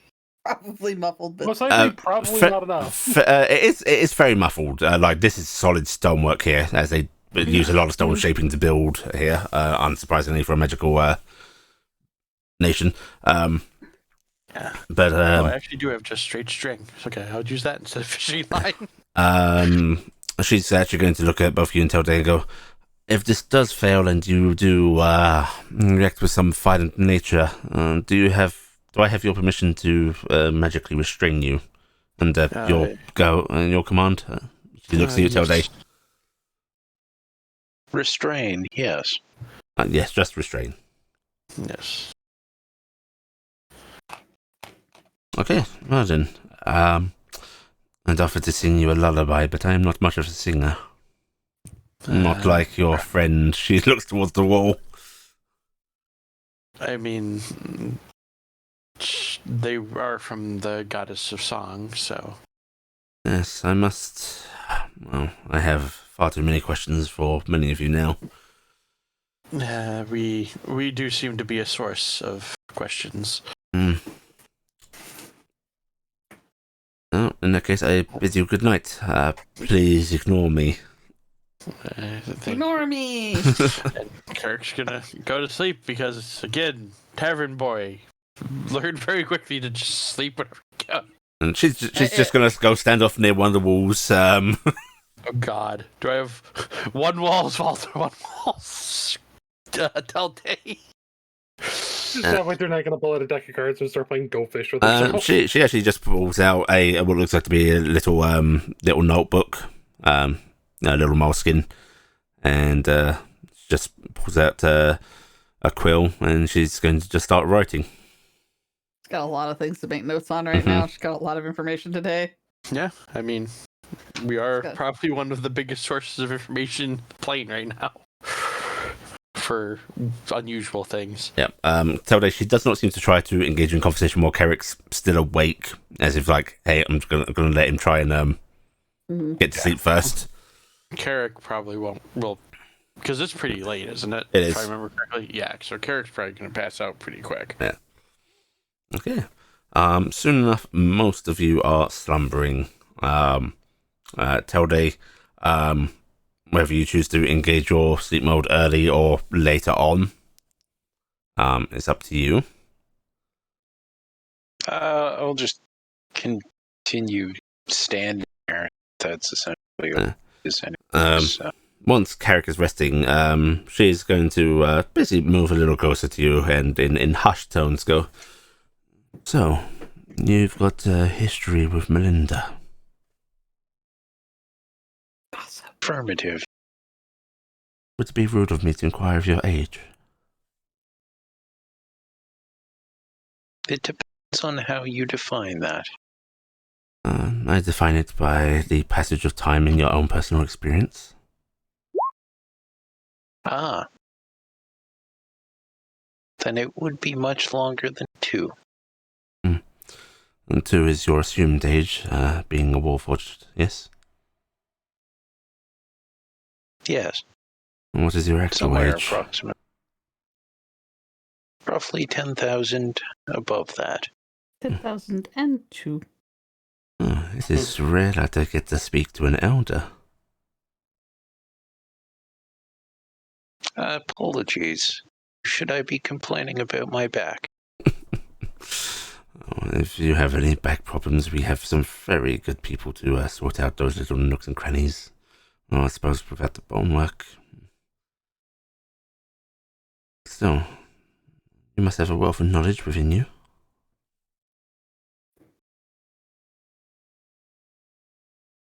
Try not to get razzed by the talk box over any response I might give to that. I have seen and experienced many things. Unfortunately, not all have survived to this time. Do you have any issues with memory? As far as I can tell, no being is truly designed to remember all over such a long period. She nods a little bit and goes, yes, undeath has its benefits. Clearer memory seems to be part of it for many of us, but even that's not perfect. Have you chronicled, written things down? I have tried. Some have been lost due to... It is difficult to continue carrying so many volumes. Yes. And the desert was not conducive. Yes.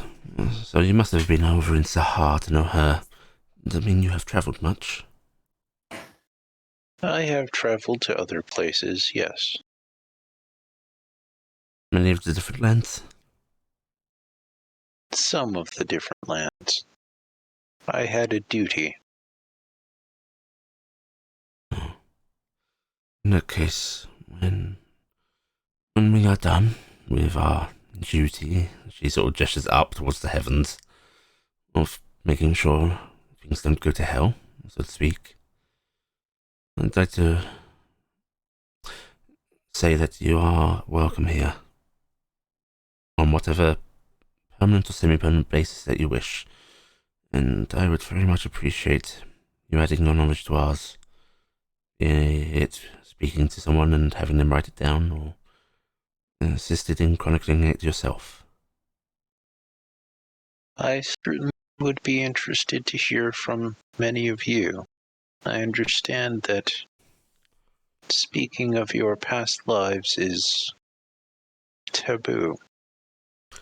She nods a little. It's taboo to speak of it and to ask of it, but we do write it down. It's treated almost as if a story of a different person.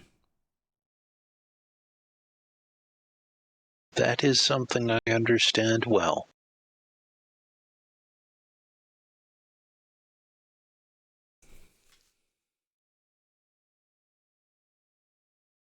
Do you find it hard being amongst them?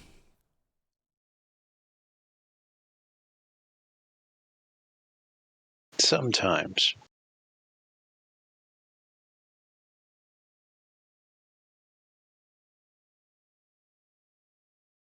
I do not feel a part of any of them, even amongst others of my kind, more. I will do that.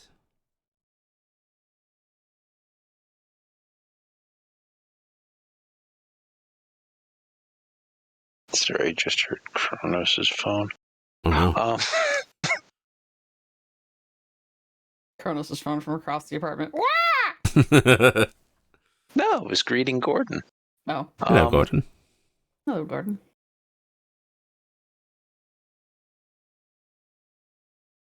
The time has made it harder to connect with others as well. Well, I can tell you that many that come here have issues with that at first. And some take longer to get over it than others, but we do know and understand and we can help.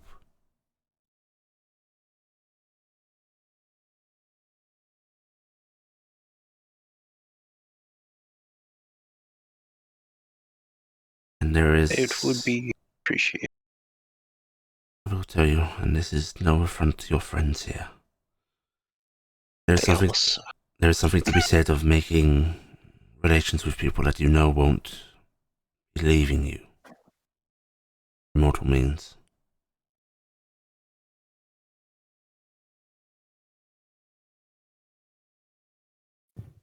It's okay, Telday. We know from a meeting we had as a group earlier that Gifton's the only one that's leaving.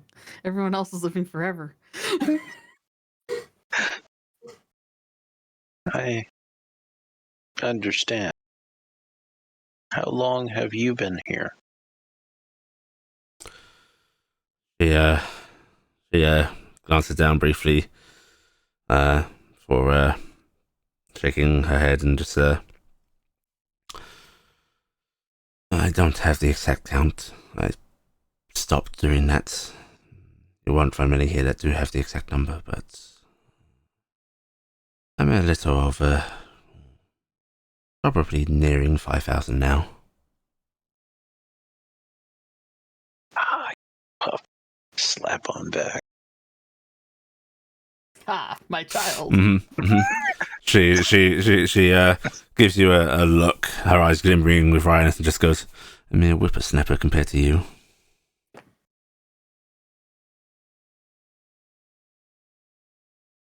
It is far closer than most I've been dealing with.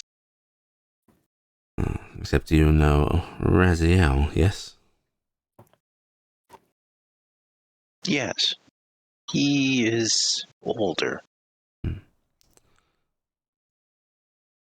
Though Gifton has the effect of making many act quite differently from that. You know, I wasn't entirely sure who that man who knew me was until I saw his handwriting. You know, it hasn't changed that much.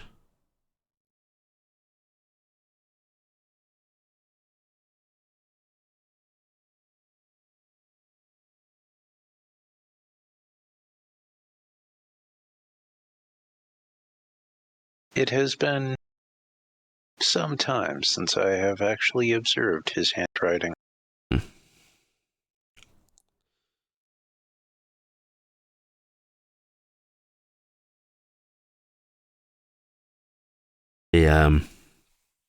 She remains silent for a moment, just looking down at her notepad as if pondering things.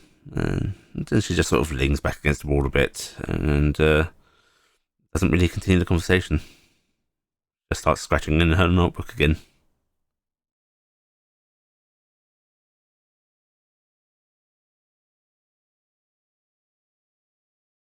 Tilde will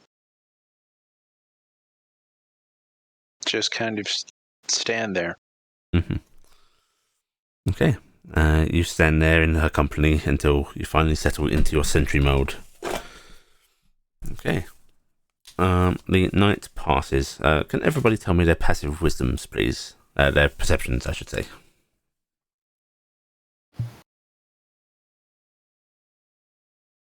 26. This takes me a 22. moment. 17 for me. 34. Would you like us to type them?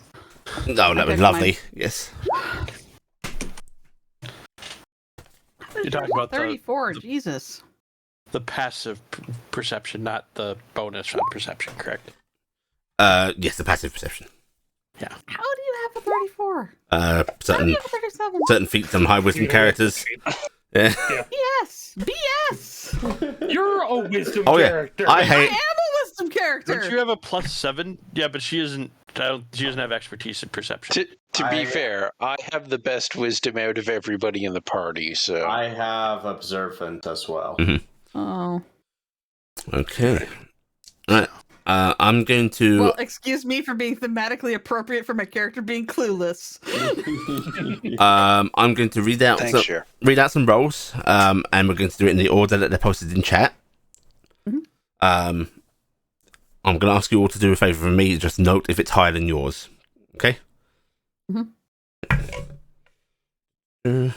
That is a 12. So that becomes 18. Okay. Higher than mine? I just typed it in chat, so it's recorded. Uh-huh. Do you want to put like higher than mine, 18?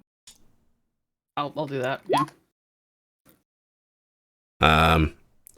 Can't physically beat Corvus's, so not worried about that.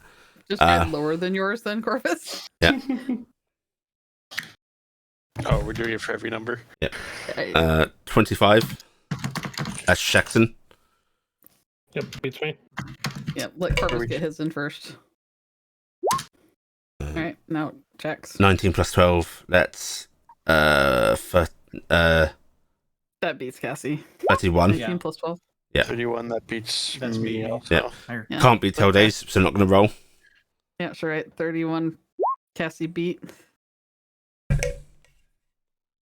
And 17 plus 12, 29. 17 plus 12. 29. Yeah. 29 on me. Okay. So 29. So the only ones that didn't get beat were They couldn't physically beat. the Telde and Corvus, and that's it. Okay. Right. So this is all going to happen simultaneously. Okay. Mhm.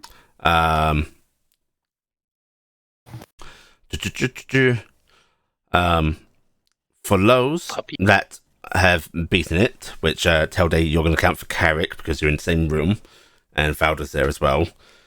5 Carrick. Your room's likely the first to react, as there are people either actively awake or in sentry mode. There is the sound of air being disturbed, and there's no footsteps or anything to like, but quickly flittering across the floor from a wall comes a dark shadow, which rises up near the bed, and the one in Carrick's room seems surprised to see Telde and Valda in there as well. This ghastly, shadowy figure is formed sort of almost like it's a shroud, but you can see it's flowing part of it. Just this large black figure, features indistinct, holding what looks like to be blades of shadow. Looks shocked. Those that have the high passives will see these figures as well. You're aroused by them. They appear over your beds. Your eyes awaken to that presence near you. You're not entirely sure what's woken you, as they're silent, almost perfectly so, and yet you feel it. That malevolence, that coldness. Something in you screaming in primal fear of, oh shit, there's something near me. Those of you that do not wake up are going to be auto-critted. So do I count as getting woke up? You count as... I assume that Telde and Fowler are going... this one is not getting to stab you as it's aware of the others, and you're going to rouse after the fact. Okay. Basically, you, Telde, and Valda are circumventing that one from just auto-smacking you. Yeah. Me, Cassie, and Shaxan are getting stabbed. Corvus is waking up to this thing over his bed. Yeah. Mm-hmm. Okay, let's see. There's a reason you couldn't sleep, Corvus. Yeah. So first up, each of you is going to take let's d6. And this is each of us. This is still taking damage. Yes. Mm-hmm. It's just the sleepers take the critical. And I'm just going to roll this damage as one, and each of you can take it. 6 plus 4, 10, then... I'm going to read out the numbers, please add them up for me. So 10, 6, 4,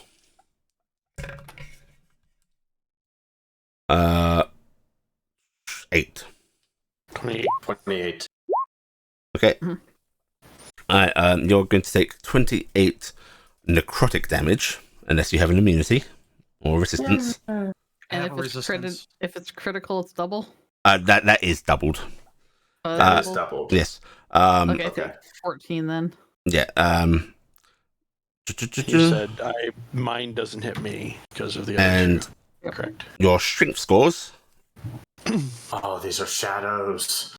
are going to... Where's my d4s? There. Are reduced by 3. Oof. Oh, that's not good for me. What's your strength score?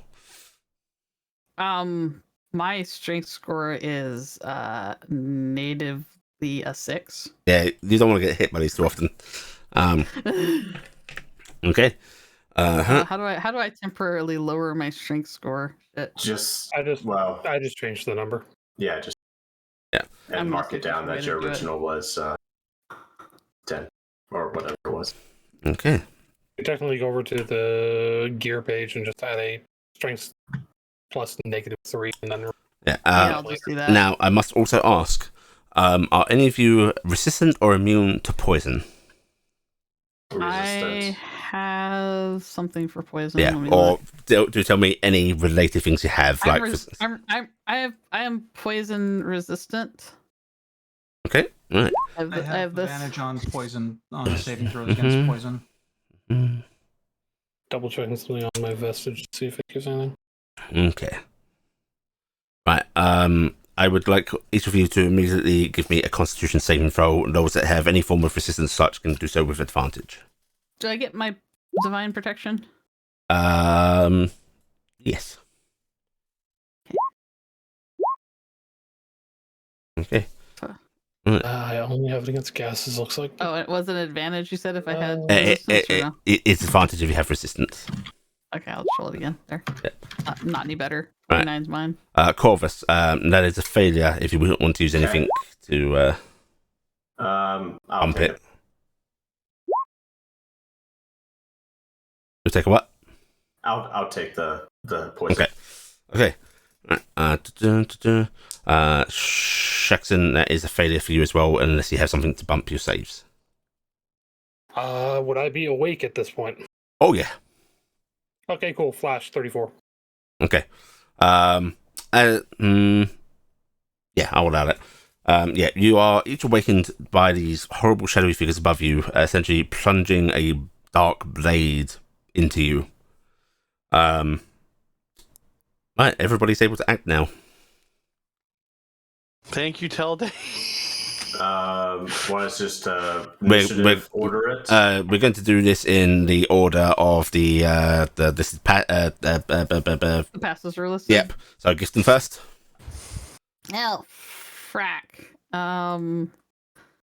Gifton is very blurry, has almost no spells. I don't know what this thing is. Don't want to roll to try and figure out what this thing is. Gifton is gonna know what this thing is. I don't know, my child. I'll roll an Arcana. Yeah, Wild go. ass guess. Go for it. You Looks like don't know Shadow. what this thing is. I told you, Gifton doesn't know what this thing is. Shit.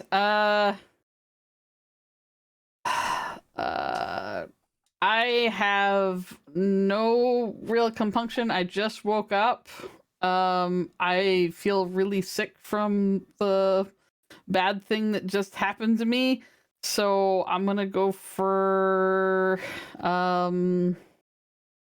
something that wouldn't be normal because she's not in her armor. She probably doesn't have her weapon handy because she was sleeping. So we're down to just magic at this point. Mhm. I am going to do. I'm trying to find the spell because I don't normally keep it checked because it's the one I get free. Guiding Bolt. I'm trying to find Guiding Bolt really but quick. I'm sorry. That's all right. I don't even know what level spell it is. There it is. All right, Guiding Bolt. Oh, it doesn't work. Uh-oh. Okay, but that's fine. We'll just do that. That works. Okay, spell DC is 21. Okay. I'm casting it. I'm casting. It's a ranged spell attack. It's it. Oh yeah, it's a ranged spell attack. So you gotta roll it. If you cast it from the spell list, it should work. I thought it was just the front page that doesn't work. I've already said the front page work and the spell page never work. Mine never broke, so I didn't know which way it fucking. I have literally pulled and re-added every single spell over the last week, so I have no idea why it's broken. Yeah, you've done it from the attack pages, though, right? I can try it from the attack page. Let me see. I'll see if I can find it on there. Erupting thing, the guiding bolt. I am going to, because even though I could do it for free, I'm casting it with one of my 7th slots because that thing hurt me. Oh, okay. That's a hit. Right. That's 30, 42 points of damage. And also, I overcome resistances. Very nice. Okay. 40. So Sammy. Yeah. This thing is vulnerable to radiant damage, which I think this does, right? Yep. I believe it is radiant, yes. It evaporates. You launch this blinding ball of radiance at it, which it seems to shrink away from for a brief moment before it is basically disapparated. Mm-hmm. Okay, that was your attack. That's one action. Rich wakes Dingus up, who is meep, meep, meep, meep, meep, meep, meep. Thing attacked me, owie. And I'm going to spend my bonus action wibbling, okay? Okay. And that's my turn. Right. Okay, Corvus. I'd like to take wibble as a full round action, please. Corvus. I'm actually going to give this to you because of your knowledge of poisons and stuff. This thing stabbed you, and it's withdrawn its blade, and immediately you are feeling something terribly wrong with your body. A heaviness, and oh shit, you're starting to have trouble breathing. You can still breathe right now, but you know you've been poisoned. Okay. I wasn't poisoned, was I? No. No, I wasn't. Corvus and Shaxton are the ones that failed. Mm-hmm. I have an antitoxin Even bumping it up in my to. bag. Even bumping it up to. Oh wait, yeah, you're fine, Shaxton. Mm-hmm. Yeah. Mm-hmm.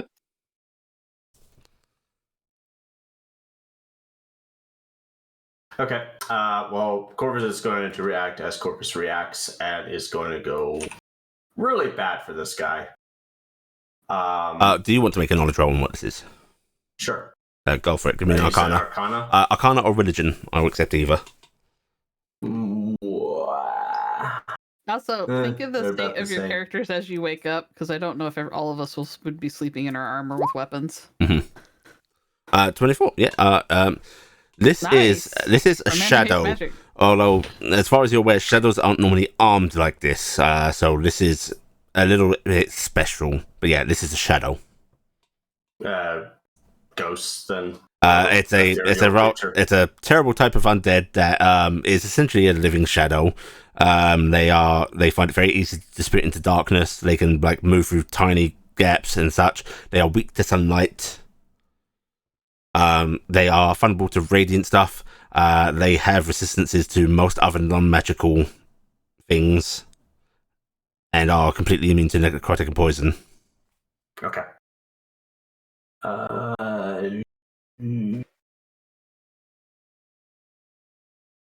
Well, the hell. He's just going to look at the blade extracting as he wakes up. His glasses are off because his glasses on. I've done that before. It's a horrible idea. Mhm.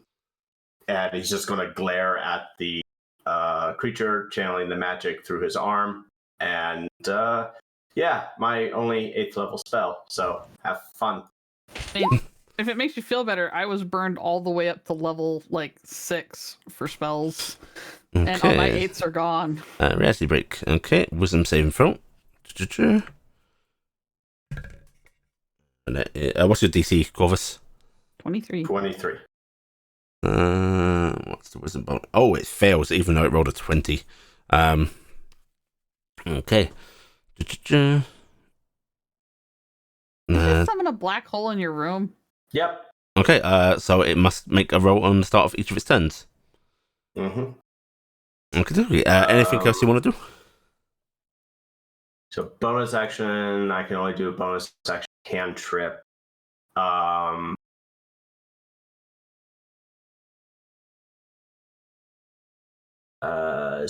See, that's not a bonus action trip. Bonus action. Can I do anything? Grimmager? I don't think so.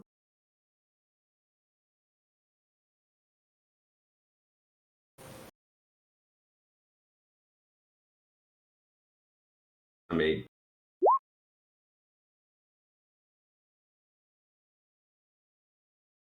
okay, that's sort of all right.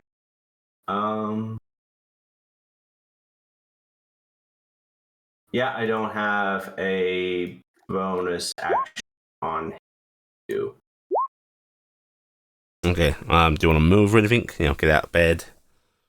He is going to move. He's going to go to his kit. But if I move, I'll get an opportunity attack.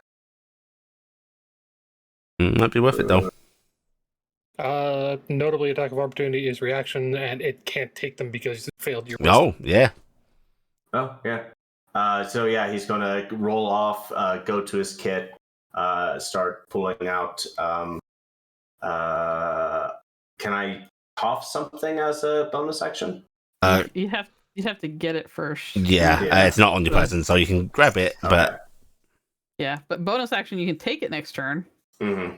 If you have a potion or something. He's going to get to his bag and draw out his antidote and so you can only grab one item, so right. Yeah, that's what he's going to do. Okay.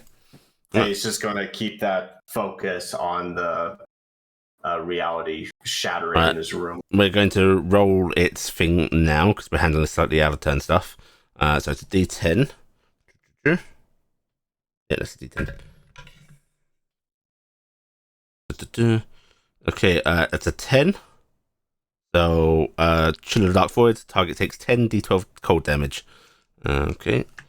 Roll me to 10 D12, please, Corvus. Okay.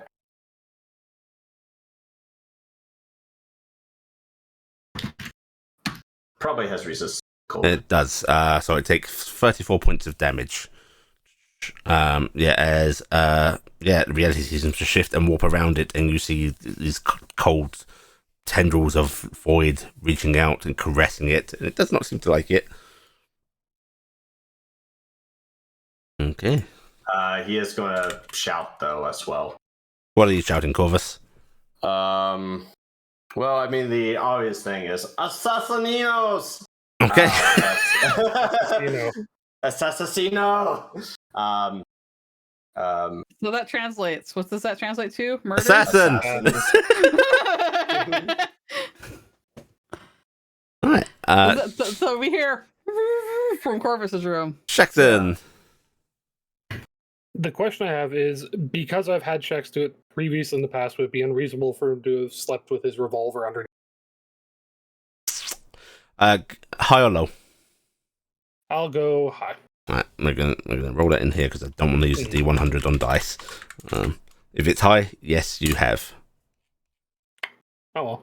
Okay, yeah, no, you have not done that this night. Mm-hmm. You Okay. might have thought to not look so trigger happy in front of the new people, unfortunately. Or it's just been a whirlwind of a day. Okay. Yes. Actually, should do to identify this thing. Yep. Yeah, so That you know exactly what this is. Yeah. Yeah, he has the quick mental list of, okay, this will work, that won't. Just figuring out what my movement's going to be on.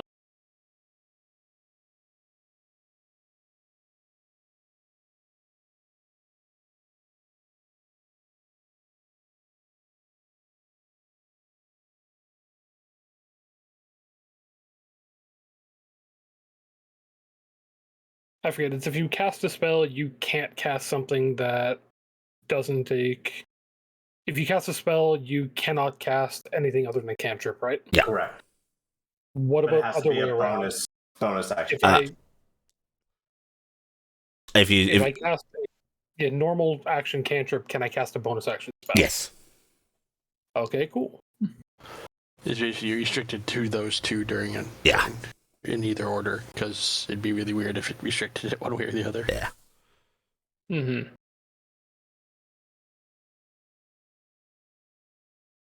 Okay, what I'm doing then is Judge is just throwing out his hand and slamming it right in the face with That Ray of hits. Frost. Okay, that's 12 points of damage. But Yeah. better nothing. And then my bonus action is going to be Sanctuary on myself. Oh, very nice. Very nice. Okay. All right. If I can, he's going to actually be rolling up and attempting to get closer to his bag. Very nice. Yeah, you can roll up and get closer to it. If you want to move away from it to your bag, it will get an attack of opportunity. No, he's not letting it have that yet. Okay. So you're moving around it, essentially. Yeah. Yeah. And what was that, Marcus? Start of my turn, I heal. Yes. Yeah. I'm going to say because that's handled, it's not on that turn that just happened. Okay. Yeah. Gotcha. Yeah. Okay. Right. Next up, we have Cassie. Cass is just going to crack her eye annoyedly. She sees the shadow thing and she's just like, that was so dumb. And just kind of out of old habit, she's dropping Thunderwave on it. Okay.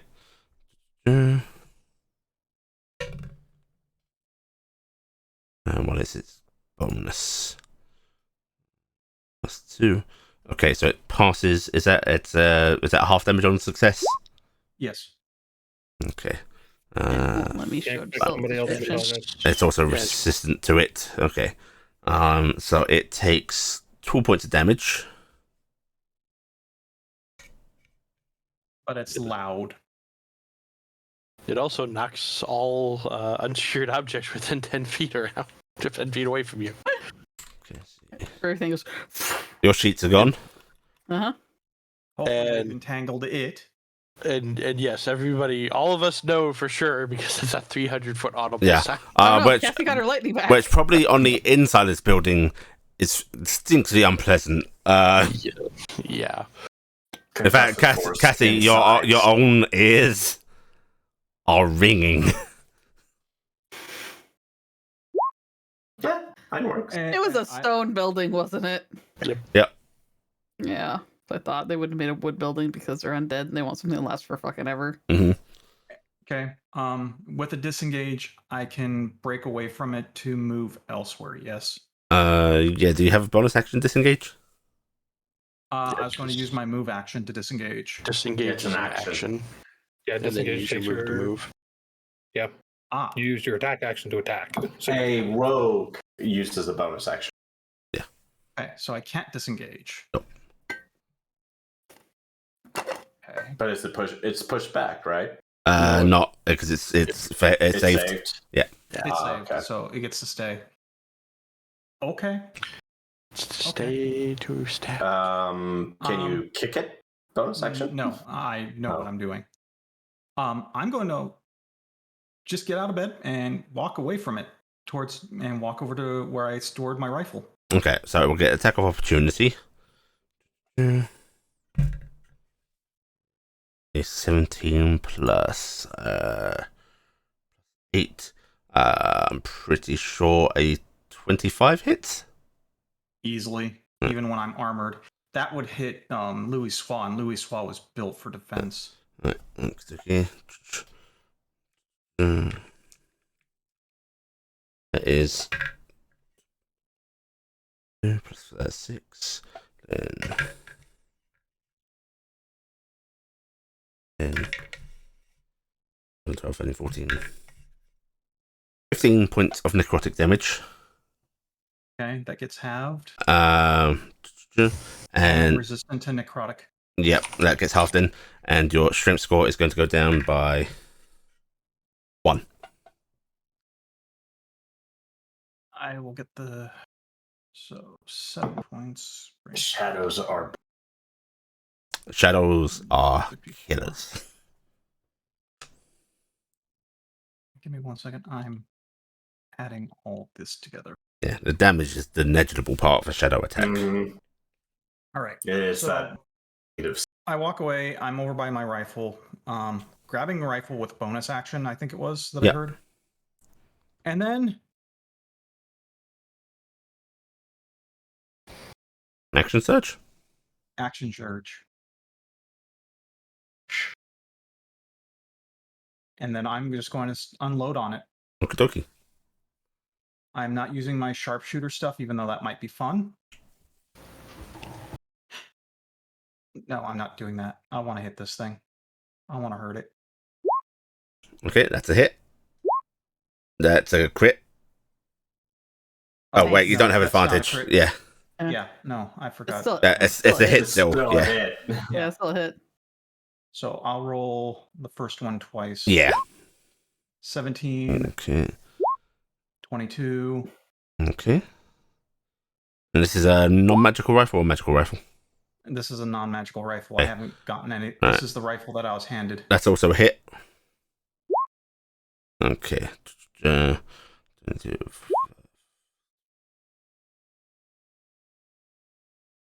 More attacks. Okay. That's a hit as well. Okay. 20, 30, 40, 50, 60, 70, 72. Halved is a number. 36. 36. Yeah. Okay, it takes 36 points of damage. Okay, yeah, you see each of your rounds sailing at this thing. They sort of pass through it, but leave like these little trailing holes as they do, which start to come together again, but they're clearly leaving wounds in its ethereal form. And how far away did I move from it? Like 10 feet. Okay. And how far away is the door from me? Probably just like 5 feet over. Like you could get out still if you wanted. I'm getting out of the room and backing away. Okay. Right. Yep. You will quickly move out of the room into the hallway. And I'm actually going full tilt away, which is 50 to So that would be 15 feet. So I'd be moving another 35 down the hallway. Do you want to go down the hallway towards the entrance to the building, or like down deeper into the hallway itself? I'm getting backup might be coming from the entrance. So I'm moving towards the entrance and just keeping my aim down the hallway, waiting for that thing to poke its stupid head out. Right. In that case, Cass, please make me Constitution saving throw as well. Yeah, that poison. Okay, Cass, as you are backing out the hallway, your muscles feel like they are seizing up, and like this is everything, including respiratory system. Your breath is coming up short. Mm. Oh wait, I forgot. I have an advantage on that. Okay, roll again. All right, no, yeah, because it's against poison. Looking to be at 28. Oh. Nah, close. Yeah. Let me check something. If only you'd gone towards Gifton Store instead of towards the entrance. Budget Dickinson's room. I need his shielding. Sailors Go pick up the brownie holder in front. I need magical protection. I need an adult.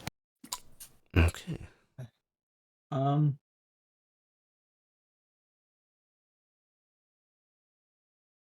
using that. Okay, go ahead. Now, if I can reopen the window.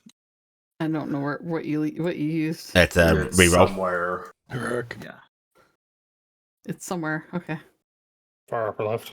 Okay, give me a reroll. Trying, but everything keeps closing on me. No luck. Okay. Okay. All right. Popping that out again. Okay, so then we are going to go to Telde and Carrick. Telde, you're going to go first, simply because you are the mostly aware one. Felder is actually going to meet, like, this might reality from his entry mode before seeing the thing does. Felder is actually going to immediately shout, "What is the meaning of this?" And sort of incredulous. Because as far as she has not seen it attack or anything. Yeah.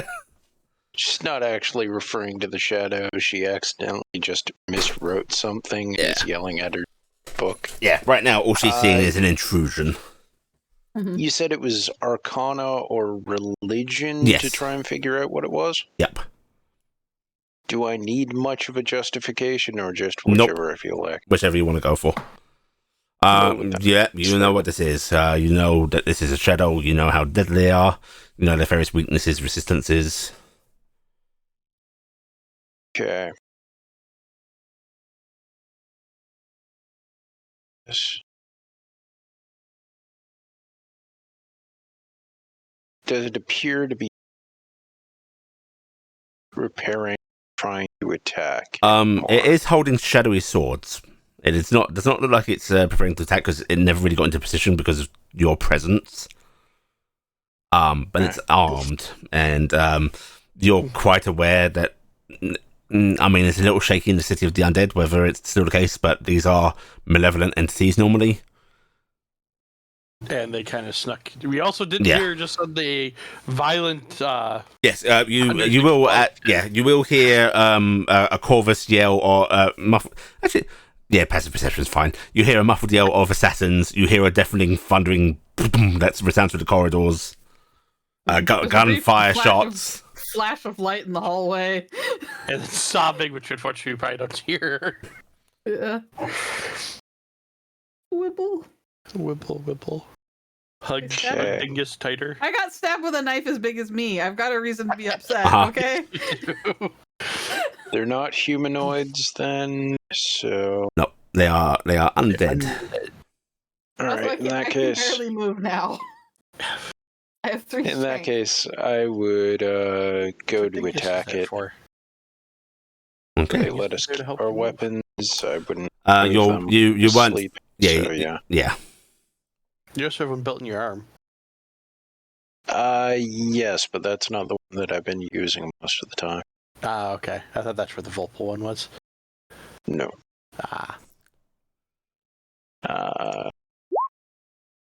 Well, there you go then. Okay.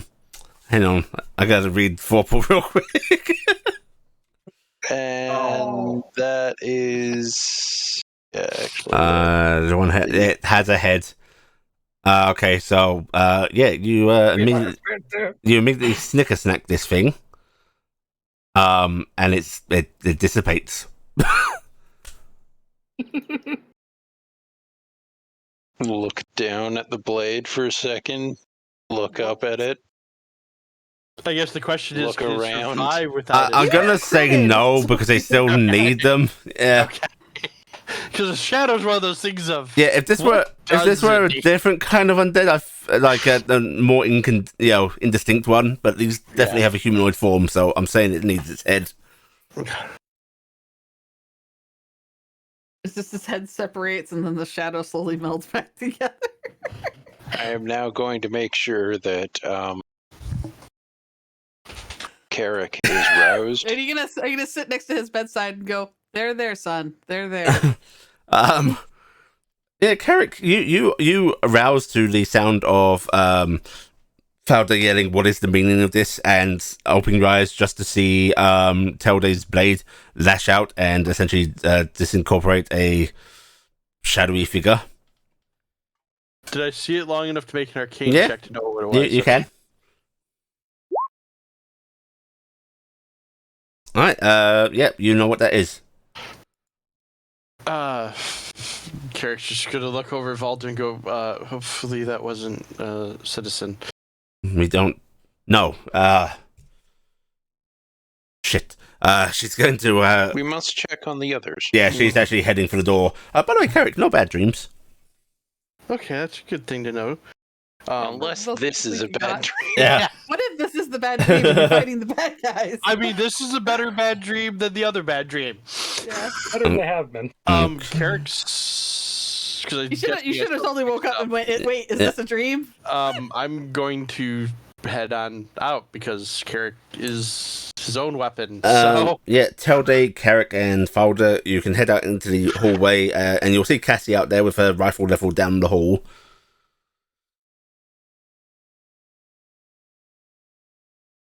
Are you all right?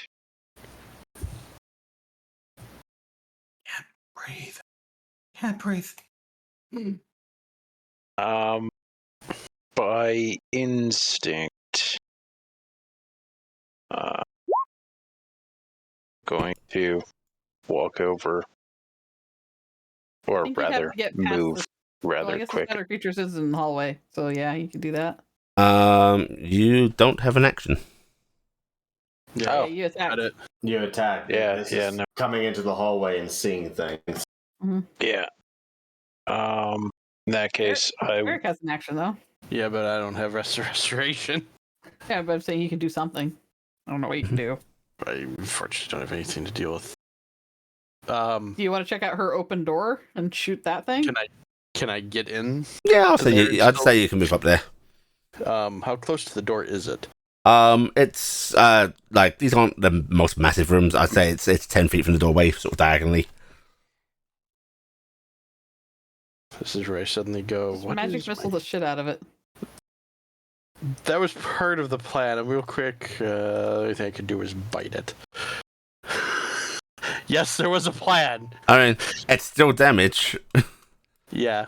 Well, I can actually take an action and bite it because it is a magical attack. Yeah. Because I don't take that insignia off. That's a hit. That's a chunky bit of damage. Okay. Is it still standing? 25. Yeah, it is still standing. Okay, well, in that case, yeah, I'm going to use... We haven't gotten spell slots back yet, correct? No. Okay. That's why I'm a little down. I need to always look at this because I don't use... I need to actually remember this better. Just saying this because it'll tell me, okay, 2 extra sorcery points. I am going to magic missile it at my magic missile button. Oh, and it didn't give me the option to cast. Oh, it doesn't matter because that's right. I was going to actually cast it at 3rd level. So Okay. So that is. that is two extra darts. Okay, so that's 5 darts. 5 times 4. That's 20 points damage. Yep. Okay, that your magic missiles impact it, separating its form. It sort of comes apart at its own seams. Nice. I'm sure. I think I got that one. Okay. Actually, I rolled high enough. I'm guessing I would know whether that would be like a hide or dead, probably, right? Yeah, you know that's dead. Okay. Yeah. Okay. Right. The shadows, the 2 remaining shadows, are going to go. Corvus. Mm-hmm. This one lunges at you.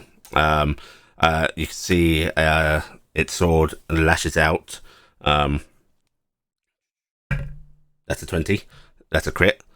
Okay, that's not great. Wait. So let's see. On reaction. The business roll finish. Oh, actually, I think I need to roll for the beginning of its turn for your other thing as well. Anyway. You do. Yeah. Yeah. So let's roll that first because it might abate this attack actually happening before we consume your reaction. 10. Yep. Okay, that's a 4. What's a 4? 4 is Rending Rift. The target must make a dexterity saving throw, taking 8d12 force damage on a failed save. Okay, let's see. Roll your 8d12. It rolled a 4. Let's see what its dex is.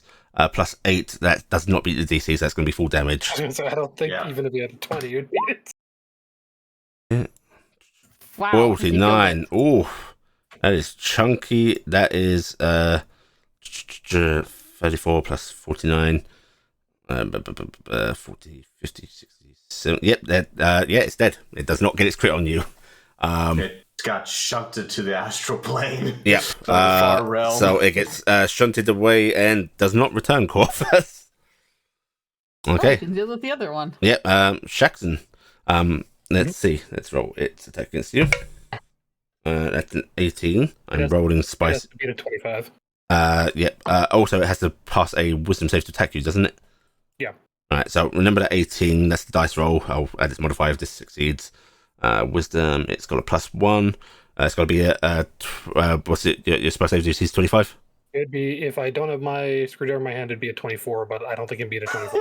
Anyways. It can't. Right. So it seems to like hesitate on attacking you. Like it sort of tries to approach you and seems to be rebuffed by something. So it's going to go out into the hallway. Minimal.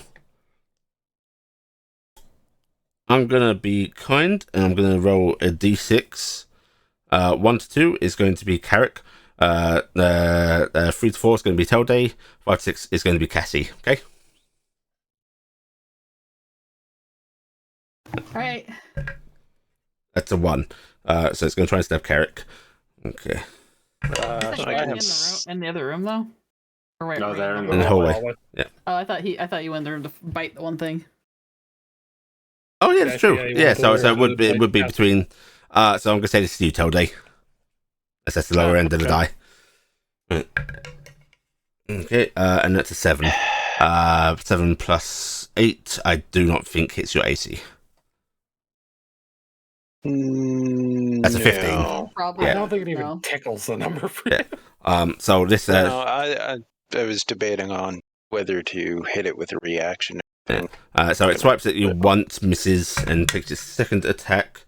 A 6. That is even more of a miss. It's 27, by the way. Yeah. It swings and misses. Listen, it could hit you on a 19. In which case, Yeah. I could just use defensive duelist and kick him up to 33. Listen, it could hit you on a crit hit. Which I've got them spicy dice sometimes. In Okay. which case, temporal shunt. Yes, the shadow will swipe at you twice, miss soundly, And then it's going to drift back into the room with Corvus. So you get an attack of opportunity if you so wish, Tolde.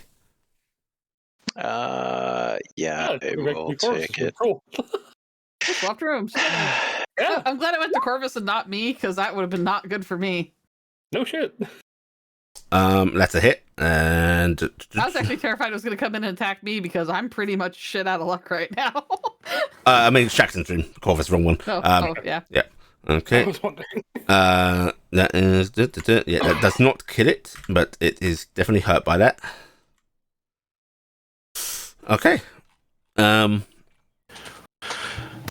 Right. Let's go back to the top. Hallway went slap slap and walked away. Oh, actually, you know what? Fauda would get to do something as well. Let's see if she can. No, she's going to magic missile as well. She's going to cast it. How many dice is a 6th level magic missile? 7. No, 7. Yep. Okay. So 1d4 times. It's 7. whatever level you're casting it at plus 1. She rolls a 3 on the die, so that's 4 times 7. It's not level +1. Because it's 3 bolts Oh, no, for level yeah, 1. yeah, that plus 2 then. Sorry. So it'd be 8. So 4 times 7 is or 8. What is it? It'd be, if it's you cast it level 6, it would be 8. Yeah. So 4 times 8. 32 points of damage. Mm-hmm. That does not murder it. Okay. Alright. It drifts back into Shaxton's room. Right, top of the order. We are going to go to Gifton. You do hear commotion in the hallways. You heard the resounding crash. My strength is low enough. The last time I got hit with this is when the wish spell hit me this low, and I couldn't walk. I'm going on that assumption of Gifton feels awful. She just got stabbed. She's not doing good. She's almost out of spells. I am going to use Thaumaturgy to slam open the door to my room because I feel like I need to. And then I'm going to weakly push Dingus. Go help. Okay, Dingus is going to go out there. Can you please hit Dingus's attacks for me? Okay, let me get Dingus sheet up. Yep. As he is going to surge out in the hallway, look about, dive into the room with Shaxton as he goes trails into it. Alright, bite with 2 claws. Bite. 2 claws. Okay, that is all hits. Okay, even with resistances, that will finish it off. So Dingus will come and bravely save Shaxton by just like doing this little pseudo dragon flailing through its form. I like little pseudo. They just a little pseudo dragon. They just grow when he swings. Right. It's very reminiscent of what I do. Okay. The shadows He are. doesn't grow. He's just little when he does it. The shadows are defeated. We are out of rounds. You may not be aware of this, so your characters might still be a bit cautious, but we are out of rounds. Okay. Does the poison continue to? Oh do anything? yes. I need another Constitution saving throw from the poison folk, please. I hate to be the person that brings it up. No, you're fine. I just remember 2 of you were having breathing problems. Okay. Oh no! Cassie. Oh yeah! Cassie, you actually shake this off. You cough it out.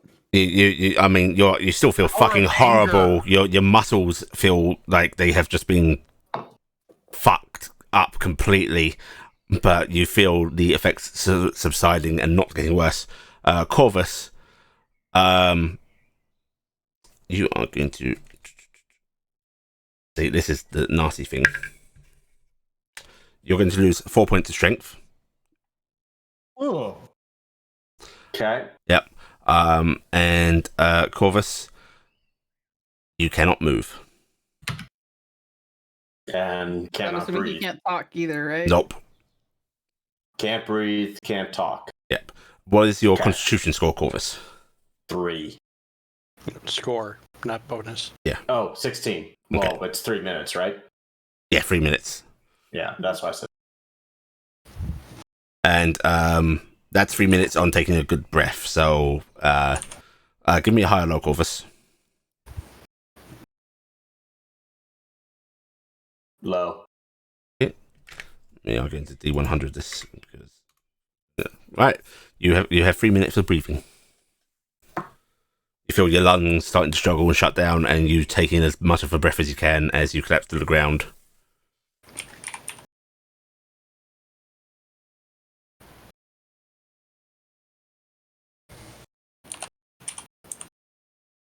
Okay.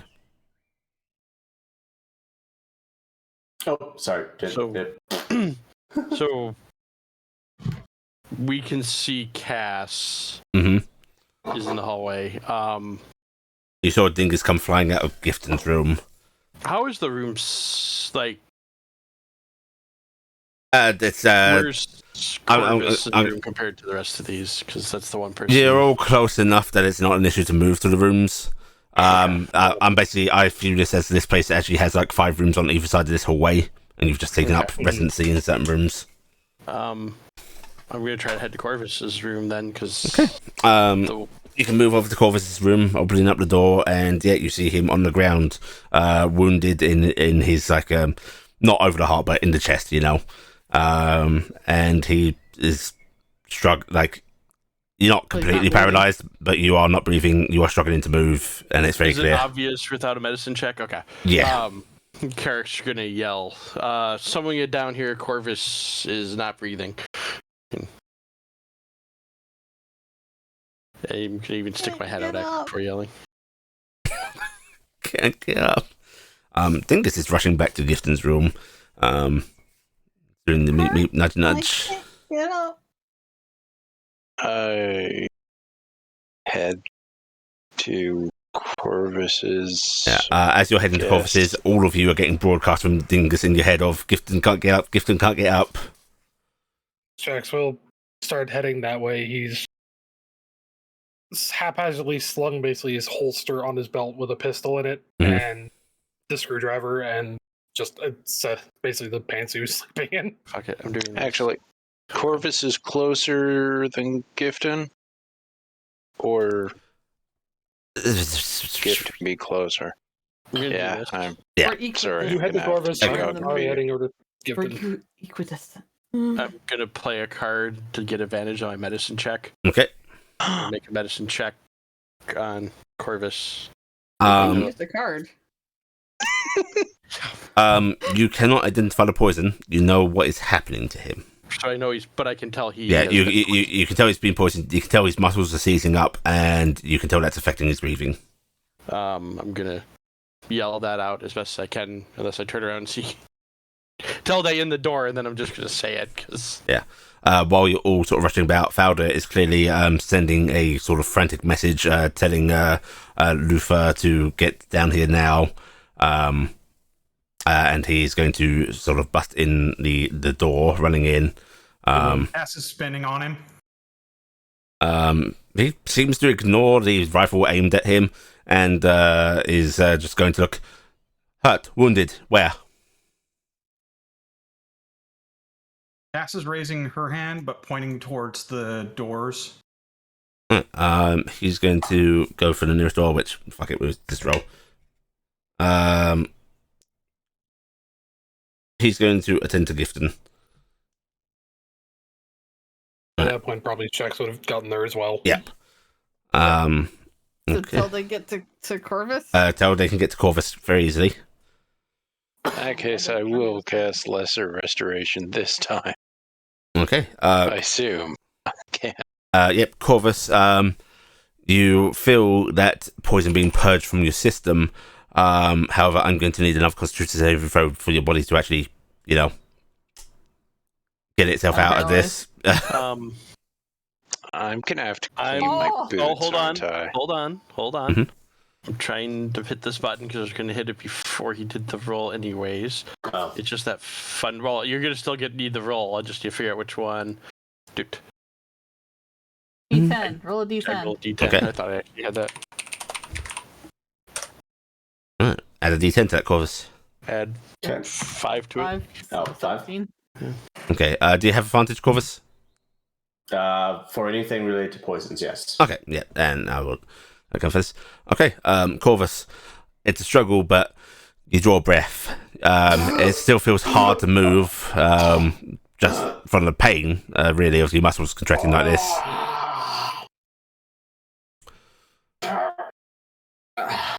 Can he do something? Depends what you want him to do. Cast a spell? I will He ask. doesn't know what exactly is completely going on, so he's just want to take precautions. Cantrip or leveled spell? Leveled spell. I'm going to ask you to make a preemptory sort of concentration check. Okay. Is it the verbal aspect of it? Also, I It's believe- somatic and verbal. I hope he lost his rift when he collapsed from the poison. As long as I'm concentrating, I mean, mine is a mind, it's not muscle.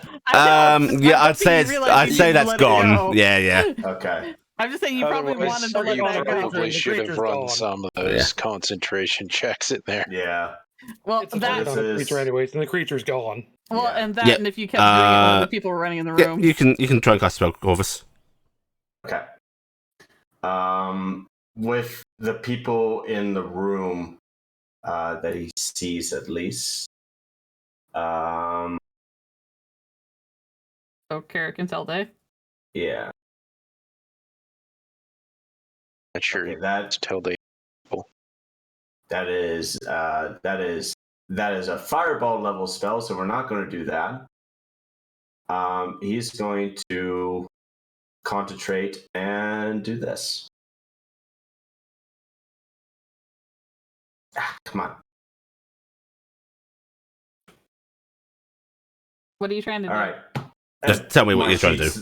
My sheet's not working. Channel Divinity, Turn Undead, 14th level, Destroy Undead. Oh my god! Okay. in an area of undead, Hmm. but we're being hosted by undead. Undead attacked us. This is his reaction. This is the... Okay. Okay. What's Corvus's wisdom, by the way? Yeah. 24. You might want to hit your turn undead so we know what the range is. I'm looking it up right now. Okay. 30 feet. Okay. I need to make a couple of wisdom saves. It's only what can see or hear shit. Yeah. Alright, so I'm making a couple of wisdom saves. What's your DC? 23. 23. If it's anybody in my room that's undead, I consider them friendly. They get +9. Okay. In that case, Founder and Lufa are fine. Does this obey walls? It says They have See to or see hear. or hear. Okay, in that case, I'm going to make a perception check for another one. Okay. Right. On the plus side, both Luther and Valder, I'm pretty sure, are high enough that they wouldn't Yeah. be destroyed. and they got my bonus. So Yeah. yeah. They are very far above CR3. Yes. You see them both like flinch because they feel it, you know. And Founder actually looks momentarily enraged by that. The sort of glow in her eyes flares. She's almost looks like she's like getting into reactionary like casting pose. For Lufa actually. Lufa meanwhile is in the room with Shaxton and Gifton, and is essentially just channeling his own healing into Gifton. Gifton, how much HP are you missing? Look at my hit points. About 20-ish. Okay, you get that back. Okay. Unfortunately, you cannot do much about the strength. Yeah. Like, Also, if he looks, he'd probably notice that Jax hasn't bothered healing the wound that he has. He's just kind of lazily got like a sock or something stuffed in the belt. Holding it. Yeah. He's like more concerned with getting other shit solved. He's like, this isn't important right now. And Luther, for his part, doesn't seem to be in a sort of urgency to help you. Like, hey, he knows that you can handle yourself. He's worried about the people that can't, move. Big knife. Big knife. I am so sorry. Try to get Corvus up while this is all happening. Get him standing if I can. His legs give out under him. He has no strength left. Channel divinity, is that something we would actually understand and know? Obviously, the undead felt something. Yeah. Give me a religion check. Yeah, it's also editing out of his weird metallic arm thing. It's still Yeah. Yeah, most of you know what that is. Even I knew Gifted. Yay, Gifted! I'm in the 20 club. Fauda, for her part, it looks like she's going to step forward to Corvus's room, then stops herself, and she just turns to you. Telde reaches a sort of hand to your shoulder, upper arm. Your shoulder's kind of hard to place a hand on. And she just leans in and goes, "Oh, forgive that, considering what has just happened. But if he does that again, I will ensure that this is not an issue." Unfortunately, he just killed a random undead dog that someone had out in the street. And then she is going to resume messaging, and it looks like she is actually yelling at Melinda for a link, sort of trying to demand how this happened, telling her to get guards down here. Alright, yeah. I'm sorry, I cast a spell I wasn't supposed to. No, it is more than reasonable for you to defend yourselves. I am sorry that this happened under my watch. Okay, right. It happens. No one is infallible. Is there any more? Do not cast that again. We are literally surrounded by undead. I know that, but they were also... Do not cast that again. I will do what I need to do to ensure everyone's safety. And that would get you kicked out of here, is my bet. That will increase the likelihood of further problems. Is it done? Is there any left? No. So that's Jack's just healing himself back up. It was already handled. I know that laying in a corner of a room.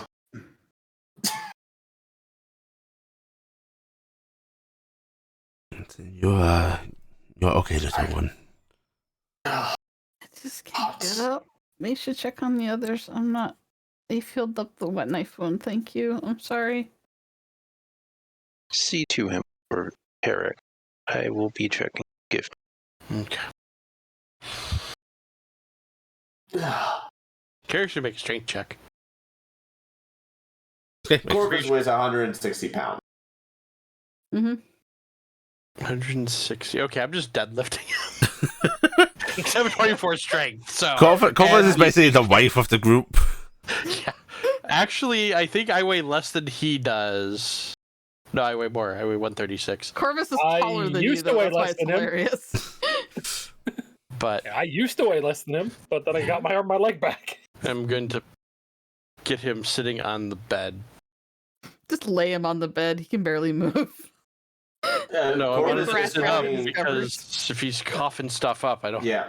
So Put him on his side. you lay Corvus on the bed. He's going to try to push himself to a half leaning position. His weird metal-infused arm is clenching, and then his other hand is holding the revolver, just pointing lazily down at the floor at the moment. And he's breathing heavily. I don't have enough medicine. Are you going to be okay? Everything is...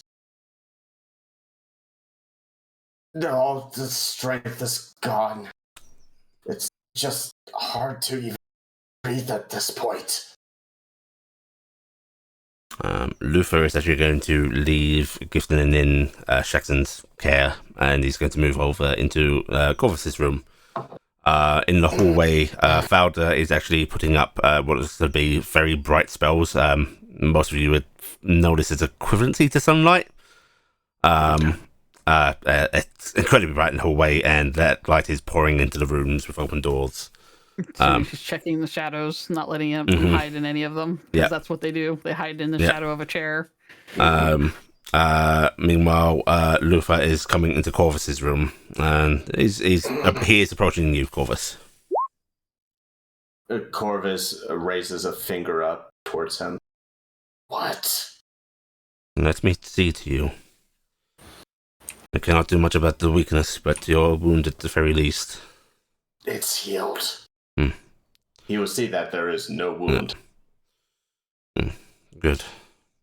He's just going to kneel down beside you, Corvus, and that gauntleted hand is going to take your non-gun holding hand in it, and it's actually going to gently squeeze it. Let the fear go, friend. No, they have. Just see to the others. They are being taken care of. The small one, she is weakened, but she will be okay. What? Corvus tries to push himself up. He will actually put an arm around you to help you sit up. Where is she? She's in her room. She is with Shaxton. Take me now. You are not in a condition to move. Take me now. Oh. Oh my. Shut up! There is much burning involved in that. I'm banging that on my soundboard later. No, I refuse.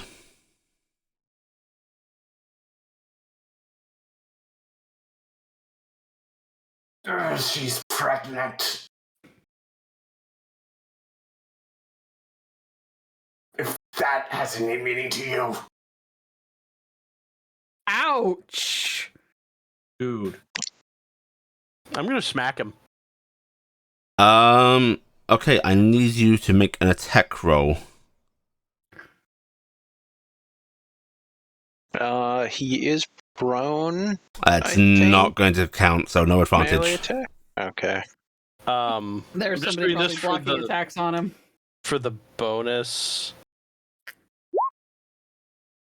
I'm not actually doing claw Okay. damage. But... I need you to roll your damage. Okay. Unarmed. Unarmed Wait, I'm not trained. What is unarmed? I'm pretty sure that was just roster. It's like a D4 Corvus, or something. you're not going to get to do that. Okay. I actually looked up unarmed.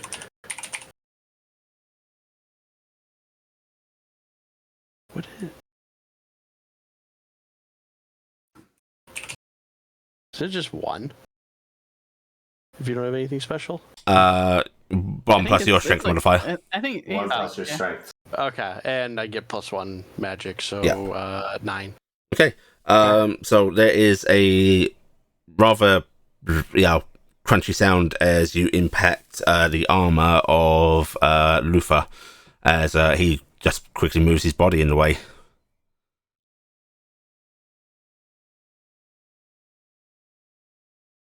There has been enough violence tonight.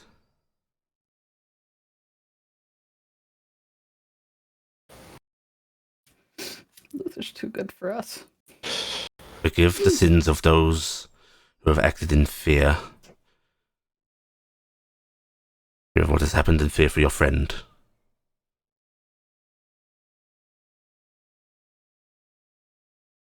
Okay.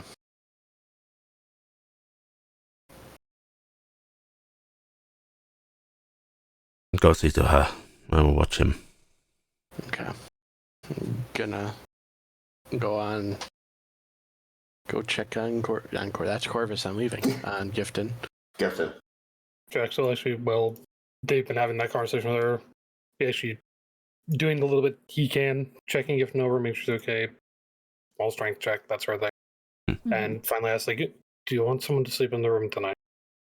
For the rest of the night to make sure. I think I'll be okay. Certain? I don't think anyone would mind. It's okay. Is Corvus okay? Is Cassie okay? Cass seemed fine. Eric, are you okay? Where's Telday? Where's Tel?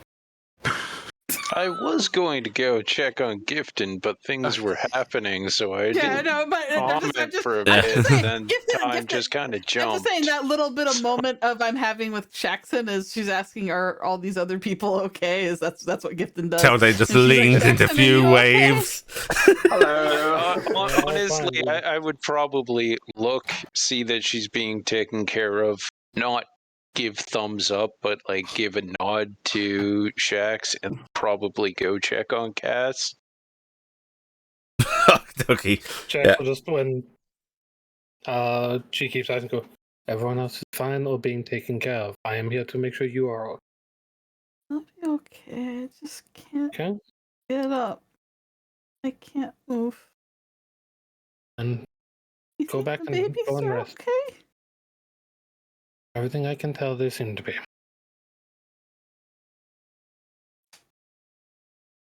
Okay. Do not worry, you more, okay?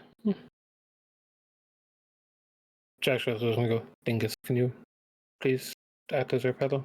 Dingus is just gonna like do the vaguely sitting on top of, just like gathering you in, covering you with wing. Mother hen tuck in. Yeah. Like clucking. About that time Carrot comes in to see the me. Yeah. Corvus.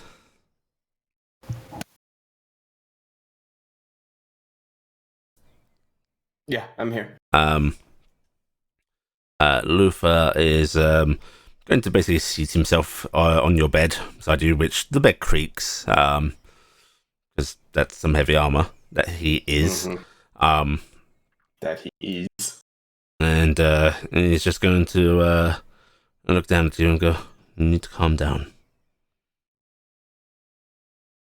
I looked at your friend. I can see she is fine, as is what is a part of her.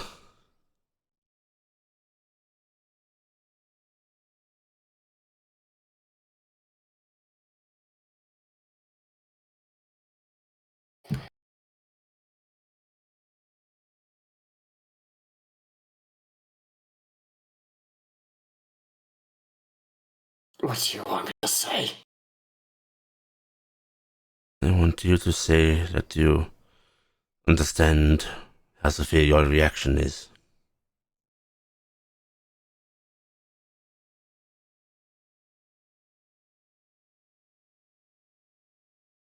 All I do what it means. Everyone around. That's all I can do. You are familiar with a fireball or a grenade, yes? Yes. Would you drop one in a cloud of civilians to strike at the foe?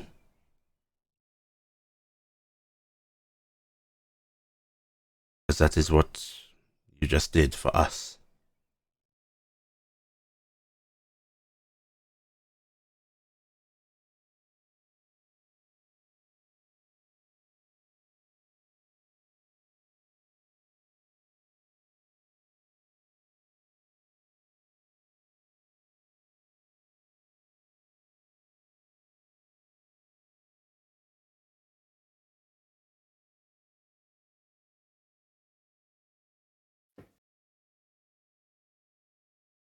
He just sort of pats your leg lightly before he stands up and he's going to leave the room.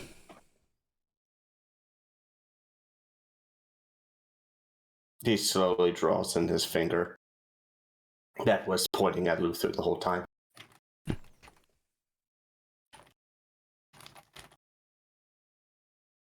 Okay. Luther spends a moment in the hallway and talking to Fowler before he comes into the rest of you. Cass is still standing out in the hallway. Basically, Cass, you can hear Fowler discussing things with Melinda, and it's basically, telling her to figure out how this happened, what happened, then, should we move them? What should we do? Has a sort of hushed conversation with Luther, and Luther sort of motions for you to follow him. Actually, I'm going up to Thouder first. Okay. She looks at you. Clearly, she's still having a conversation, but she's sort of giving you that I'm paying attention. Are you hurt? Are you fine? She just shakes her head and gives you a sort of okay gesture. Cass is giving her a thumbs up, and she'll follow Luther. Right. Melinda can post more guard here, and we can get some lights up. I doubt you'll be struck at tonight again, but if you do not feel comfortable here, we can move you elsewhere in the city or escort you back to your ship. Is he saying that to everyone or to, just to all Cass? of you? Yeah. That's everyone except Corvus. Am I there? Yeah, because everyone's basically sort of come into your room to check on you. Oh, I'm in my room. The Wizard of Oz. All gathered around. You're here, and you're here. You were Where's there. Corvus? He is in bed, He is resting. Oh, like you, having trouble moving. he probably hates that. It is not a pleasant thing. Doesn't feel good. I must apologize to you all deeply, You didn't do this. but they got past me. They got past everyone.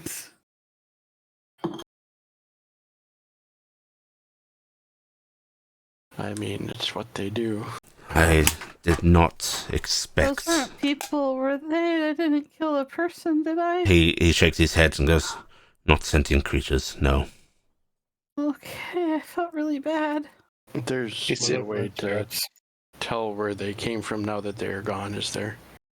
No easy ways, but we will be looking, trying to figure it out. This does not happen here. This shouldn't have happened here. I promise you, whoever did this, I will find them. They're scared of us. Do you It is would the have nation's war. Was it Teddy? do you know who would have known where we are? We did not make a big secret of walking you here, unfortunately. Many servants were told to arrange these rooms. Any number of people. Would there be those in here that would not wish to see those like us here? Yeah, he sort of crosses his arms over his chest as if like this is a little sour to him, and there's just that sort of slow nod as there are many that are wary of the still living, and some that might even be hateful, but to do this... If we go out of the city, they win. There's a sort of slow nod from him again. If we stay here, they lose. I like it when they lose. Do you know of ways to further heal them? I shall send for our best healers. Perhaps they can help restore Can I them. have my brother come? Your Watch out, brother? my big brother. She's referring to... Yeah, he's giving you all a look. It's like, can you explain the ravings of this brownie, please? She's referring to Raziel. No, my big no. I brother. was going to say, I think she's referring to Dadriel. An angel. An angel. Yes. Archangel. He's a pacifist. He's a pacifist through somebody. He might bring the goat. That was not in character comment. He looks down briefly before he sort of glances back over at you, Gifton, and goes, "Let me try and convince Fowler and Melinda." Actually, wait. Corvus did a bad, didn't he? I felt something earlier. Yes. He tried to turn on. No, don't ask that. Then no, don't ask that. It'll be too much fear because they'll think we'll do bad thing. I think regardless, we should rest and see how we feel. I will remind Fowler and Melinda of the situation. Fear is not his fault. Yes. He shouldn't lash out. We all have things to overcome. He shouldn't lash out. He's gotten yelled at before. Please be assured, we will make sure that nothing comes of it. And Luther, thank you. I'm just going to say that to him. And thank you for being here so quick, Luther. Hope that he just nods at you, Carrick. Right. I am going to make sure that there is no way of anything else getting to you if you wish to stay here. I think it's for I'm the best. going to stay. Moving the two of them would be not very easy. And I think you're correct. I do not think they would try to attack again tonight anyways. Is there anyone you wish for me to tell about what happened? I think keeping it between the people that are currently here is probably for the best. Yes. For all parties involved. I appreciate that. It is not your fault, it's people's fault. People do stupid things. Leaders must take responsibility for their people. So. Well, we do not even know if this is your people yet. This is an outside act, and that is a different kind of concern. Yes. Regardless, we should rest for the night. If we feel better and so. If you so wish, there is a larger room on the second floor. If you wish to rest together, you can move bedding.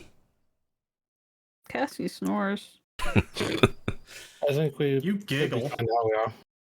That's because my dreams are fun.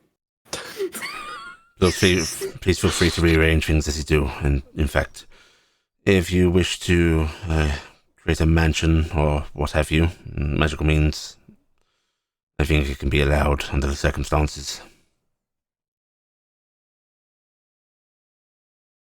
I can't cast anything else today. I cast everything I have. I could still. And I want to save for the refugees. I could still get us a mansion if we think If we need it. you would trust it, Fowler could likely do it. That also.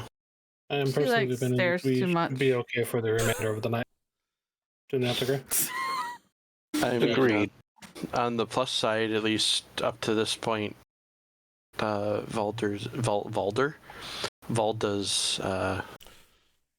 ward has seemed to have worked for the dreams, so. That is a small relief. Case, may be best if I change rooms. Yes, Valda, I'm guessing, will still want to make sure it goes through the rest of the night without a problem. It might be I feel best. bad for making them have to give so much resources to us, though. This is no concern, child. In the case of what would be okay with, easier, not harder. We will have to make it up. Food or anything like that. A room and some. And you are promising salvation through help, so I think this is the least we can do. I will be outside. If any of you needed me, you yell and I will come. I am sure Fowler will be wanting to put up some alarming warding. Do you want to stay inside? Then we can talk about Ilmor for a bit. If that would bring you some comfort, we can talk. Okay, I'd like that. Dalda, would you be okay being posted up in Gifton's room? She's okay with it for the night? As much as that, it would be my preference. I It Thank may be you. best that You're I'm welcome posted for in this. Corvuses. Make sure can he take care doesn't of that. shoot someone for giving him a compliment. I have something to better than God course room for him. Again. If Valda allows me to, I can assist with some alarming spells in the rooms, and even those that are by themselves will at least have warning if something else enters. He just nods and will sort of gesture for you to follow him, come actually talk with Alder. Yeah. And I will return shortly.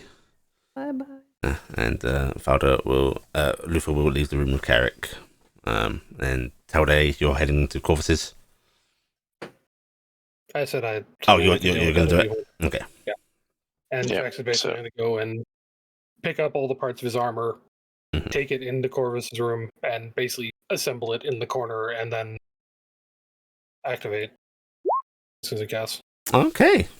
The armored sentry mode. Nice. Very nice. Okay. Your armor will come online, taking up its own vigil.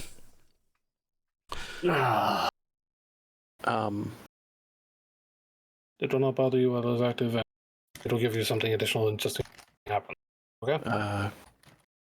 Does Valda allow me to assist? Falda will basically ask you to accompany her around, and basically the two of you will split the load between you. Gifton doesn't like dogs, right? I like cats. Are you okay with dogs? I'm okay with. I've been acclimated to a dog because of you. Okay. Well, I am fearful of playful dogs. Well, in that case, specifically in her room, because I want her to have something else that's defending. I'm using my racial faithful hound in her room. Okie dokie. Right. So you can all start putting up various defenses and so on. If people want to share rooms in various aspects, they can move bedding about as they please. Check.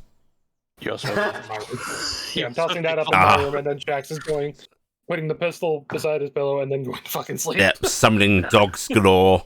Melinda actually alights outside the building, and there is a sort of large guard contingent that moves in of various mixes. You see skeletal armored figures, you see wraith-like beings, also sort of clad and heavily armed.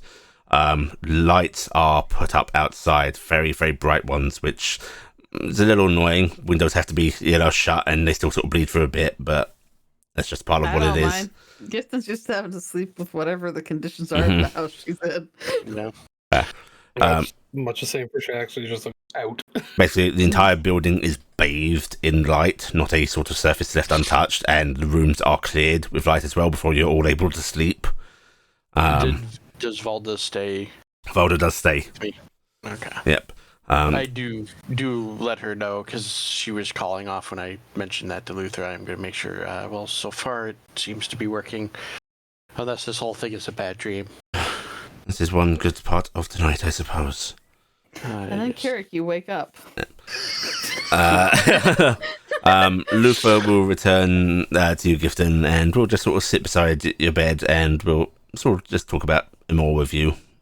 Yeah, we're not anything specific, but I'll talk to him about the times I've met him more and my experience with him more. He listens very intently to sort of ask questions. I'll talk about seeing Father Stone's sermons, and that was my first church, and then going and seeing Puriel and all that.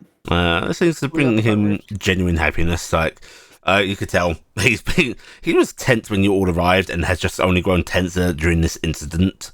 But he seems to relax it all, which is a little what we'd see an armored form do. But his posture does change. I'll ask him how he got his armor and stuff. Okay, he will explain to you. He sort of started as a priest. He's taken up as a squire for the Holy Order. how he basically proved himself under his upper, essentially the person in charge of him. Gifton will interject at some point about her and Dingus were going to be knights together, and that kind of hasn't panned out, but they dreamed. Yeah, he will solemnly tell you about how his master's the wrong word, but his knight, essentially, to his squire, how the knight he was serving fell in battle, and that's when he was able to take up the armor. Gibson's gonna appreciate hearing and sharing stories with him for tonight. Yeah. Okay. Very much Gifton needs a bedtime story right now. Eventually sleep will find most of you. And you might end up sleeping a little longer than originally planned because some of you need to recover. It's a long rest, right? It's a long rest, yep. Yay, also, you are brought in essentially these brews, medicinal brews, which given your tiny cup, and your urge to drink. Corvus, if you want to try and identify what this is that you're being fed, yes, go ahead and give me a herbalism check, please.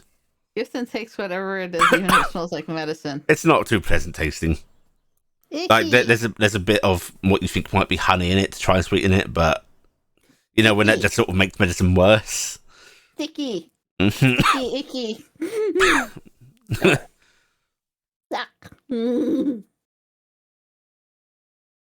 Roll 20 is really slow. I guess you taste this. Corvus, not like you don't know exactly things, but you do taste a few familiar things, and yet these are medicinal herbs that are basically just there to encourage recovery, help your blood flow a bit better.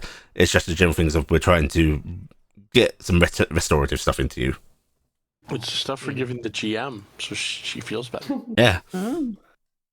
Lucasade? Yeah, it's Lucasade. Yeah. Electrolytes. Electrolytes. That's what plants crave. Yeah. You do actually taste a little bit of a numbing agent, but it's not enough to actually affect you badly. It's likely just there to help soothe your horribly contracted sore muscles and such. It's up to you whether you want to refuse it or not. You get that little taster. He will imbibe it slowly. Okay. The person that's actually serving it to you does seem to be intact flesh. His glasses are off. Oh, your glasses are off? Yeah, because he doesn't sleep with them. Yeah, so the person that is helping you seems to be mostly intact undead-wise. You can see some sewing marks around the elbows and so on. They're a presentable person for they're you. A stitch person. Yeah, they are a stitch person. They probably picked the most presentable undead they could find for you. Yeah, he's a stitch person. He's got that. You can't really see the color of anything, but he's got that very clear Hexenreich sort of haircut. It's not actually too dissimilar to yourself. Anyone else in there with him, so Jackson, you can see this shock of red hair. Oh, no, it's just the armor. Oh, you just left the armor in there. Okay, the armor can see the shock of red hair. A very mixed complexion, and I mean mixed as in the various parts have different complexions to them. A real stitch person. Yeah. Alright. Okay. I hope he speaks with a lisp. He's got two tongues. But yes, this sort of helps soothe those aches, and both you and Gifton are able to get some rest. Which a long rest will remove the strength minusing for anybody that has it. Oh, thank God. Effects or just one level? All of it. All effects. Yeah. Hey, I'm back up to a 10. I'm back. Yeah. I'm back to a 10. If you had refused the concoction, it would have only been in steps. Yeah. Okay. And if they did bring one to Shax, he would have just calmly rolled over, taken it, downed it, and rolled Yep. with a murmured, "Thank you very much." Gibson's like a small child given medicine. She'll take it. No, she's actually sugar afterward. Sweet. It was very practiced at the sit down, shut up, take your medicine. Oh no, it's the doctor. Okay, I've got where's my lollipop? Okay, and you will awaken in the morning. It's actually not that much brighter. Like there's the sunlight streaming in through the windows. It's actually probably not as bright as the sunlight spells that were active during the night. So it actually gets a bit dimmer in the morning. Oh, my retinas. But Luther and Fowler will sort of like carefully rouse the people that are still asleep. Mm-hmm. And It's been a fairly early rise already. Yeah. Calmly picked his armor back up and put it back on. Gifton, Corvus, you still feel a little tender, but you can move now. Gifton's gonna get in the saddle today. She's not putting her ring on. She doesn't want to walk a lot. Dingus actually seems to be happy for saddle time. There's that sort of excited wiggle. Hair cranes back, lick, lick, lick. Yes, this is the way mommy should be. Yeah. And Luther sort of addresses, gets you all gathered up out in the hallway. And I'm gonna perch Dingus on Luther because there's pauldrons there. Right. So we have Wilhelm has been talking with your government. While we have not come to an agreement on our military situation, they have agreed to take the first group of refugees through. That's good. That is good news. Now, how do you want to handle their passage through the city? If you give us time, and he actually looks a little sad as he says this, we can get the streets cleared. Make sure there is a passage where nothing will scare them.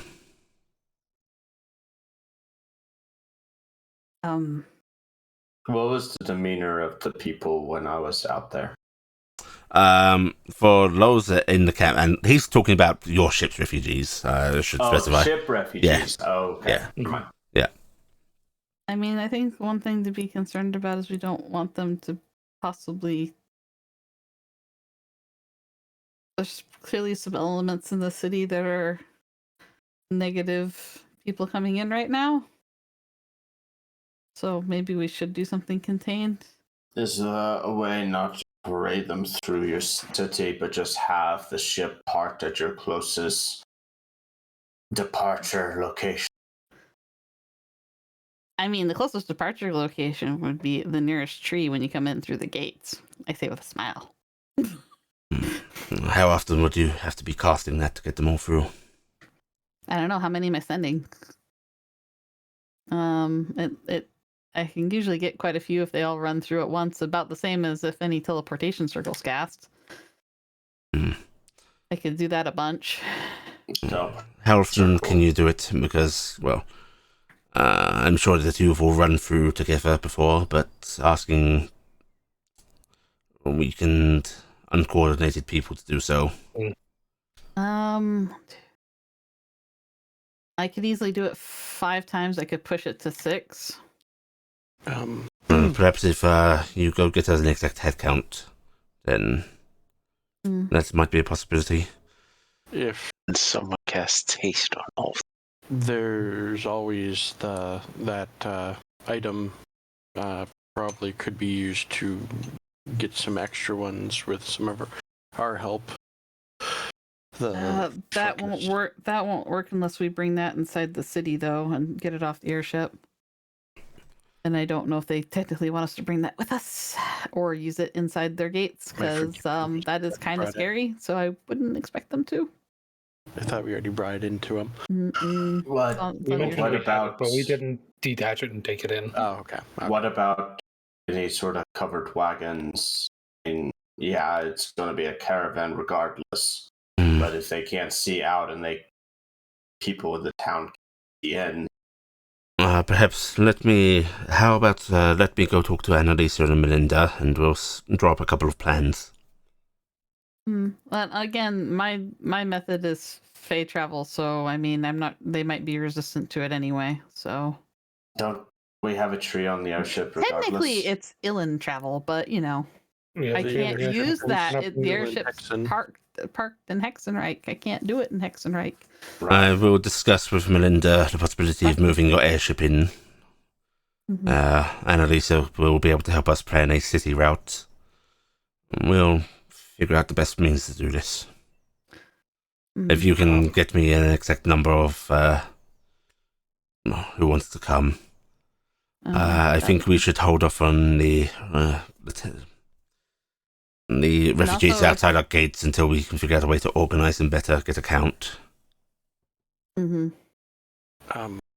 Out of character because I can't remember. Did we arrange to, if needed, use the beacon circle also? Yes. It was decided that would be the basically the circle for handling most of these things. Yeah. Yeah. I'm just saying I can drop by the tree near town, near the circle, for just avoiding using a big parade of people to the circle, because this is something only this circle of people right here will know about. Rather than if anybody else is expecting we're going to bring refugees through to the circle, it would be a different route, you know? Well, I can draw a circle anywhere, so. Then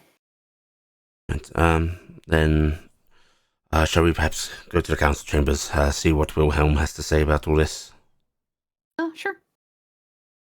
Right, okay, you can all set off together. When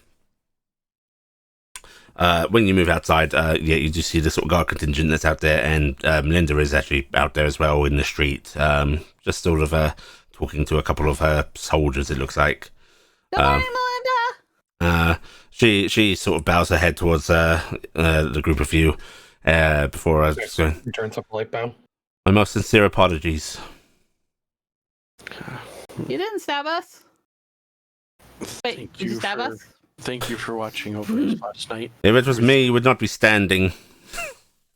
To be fair, it wasn't last night. There's that wry laugh, the sort of draconic just shifting a bit before she just turns back to her soldiers, which is assuming that they're talking to them. And as you start to move, She's fun. Fun is not the word I would use for her. Founder moves. Shrugging. And as you move the streets, The same hotel day is fun. she alights to the air, sort of flying over you. She's clearly sort of keeping guard herself. Which is weird seeing a Dracolich fly, because that shouldn't. No wings. Well, it's got wings. They're just membrane. Not even membrane. Yeah, just bone. This is bone. I'm a tap dingus. Go big too. Mimi?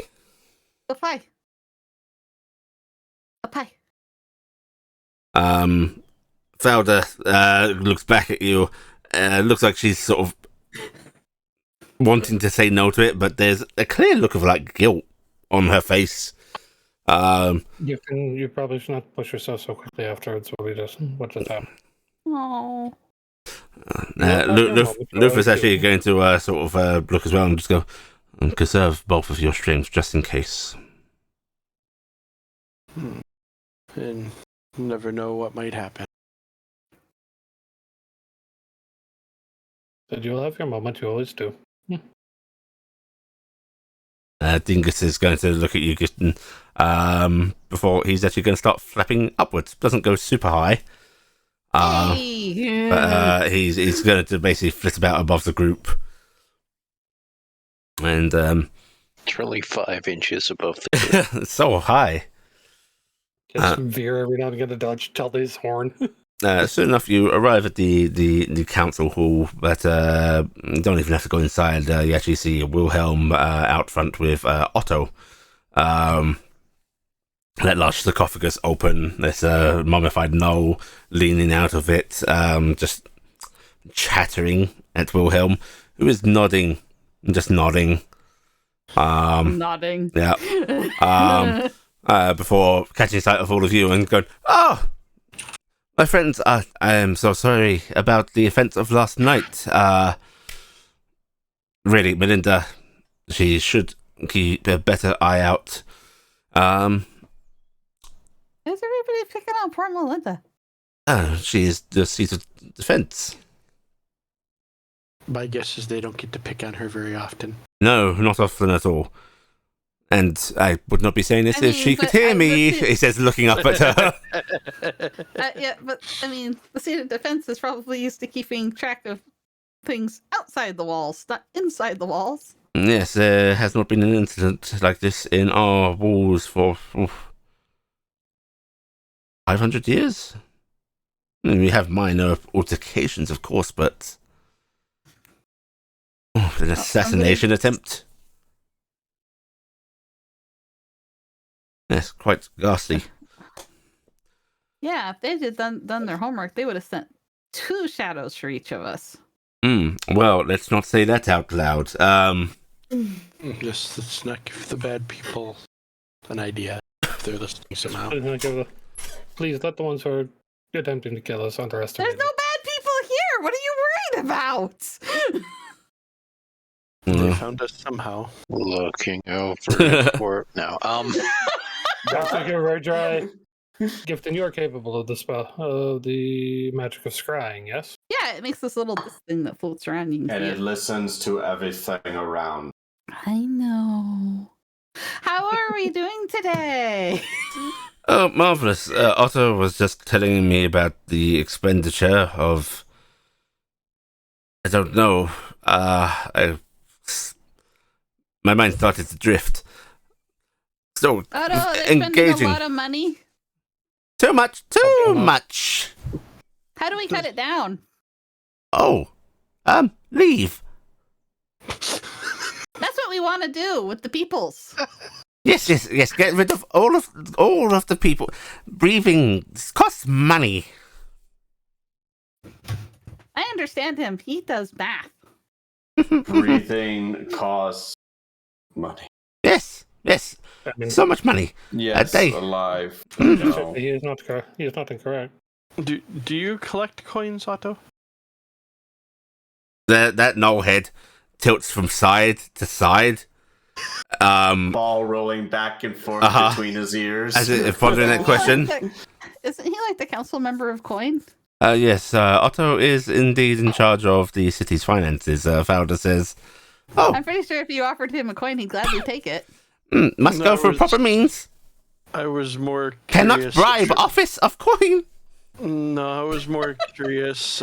We have some friends we have met that collect a variety of coins, and I was curious if you didn't collect the same. Collect coin strange. Coins spent. They collect them from various times and places, not always where they live. Foreign currency not good for folks. No, but it gives stories and it's something to do. Story is little value. Bound in book maybe could sell, but... I think out of character, knowing who this descended from, this is amazing. Do you accept gems? Gems, good currency. Hold their value very well. Okay. No. If you wish to donate to city funds, there are forms. There are forms? Where do we get the forms? My office. Alright, I might have to come by there. Is it a lot of papers? Depends how much. Okay. Do you wish for... No, you do not pay taxes. Do I pay taxes here? No. Oh, if he'd said yes, I would have. Would be a lie. And not have corruption in seat of coin.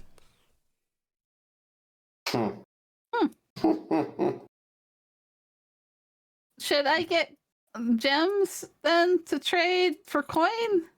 Is that best way to do it? Oh, you must take gems to bank if you want to do that. Okay. I will look into doing a trade so I can make purchases in town because our coin no good here. Gold? Yeah, and platinum. Do you do platinum? Has value by weight. Okay. Their currency is Electrum, I believe. Wasn't it? Yep. Yeah. So they're Maybe if I aberrations. get a day job.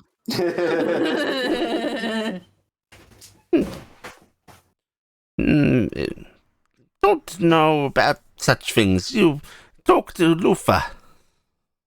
No, maybe Sigmund. Okay. Where's your office at? Oh, he will start yapping directions at you. I was honestly She's expecting. actually trying to pay attention to this because she's gonna want to get money later, so she can maybe buy magic items while we're in town. Unfortunately, he's just saying the directions of left. Are we supposed to be going into a meeting? I am unaware of any meeting. I think we are going to see the refugee. No, we just came to grab Wilhelm, actually. Fowler sort of says, handling...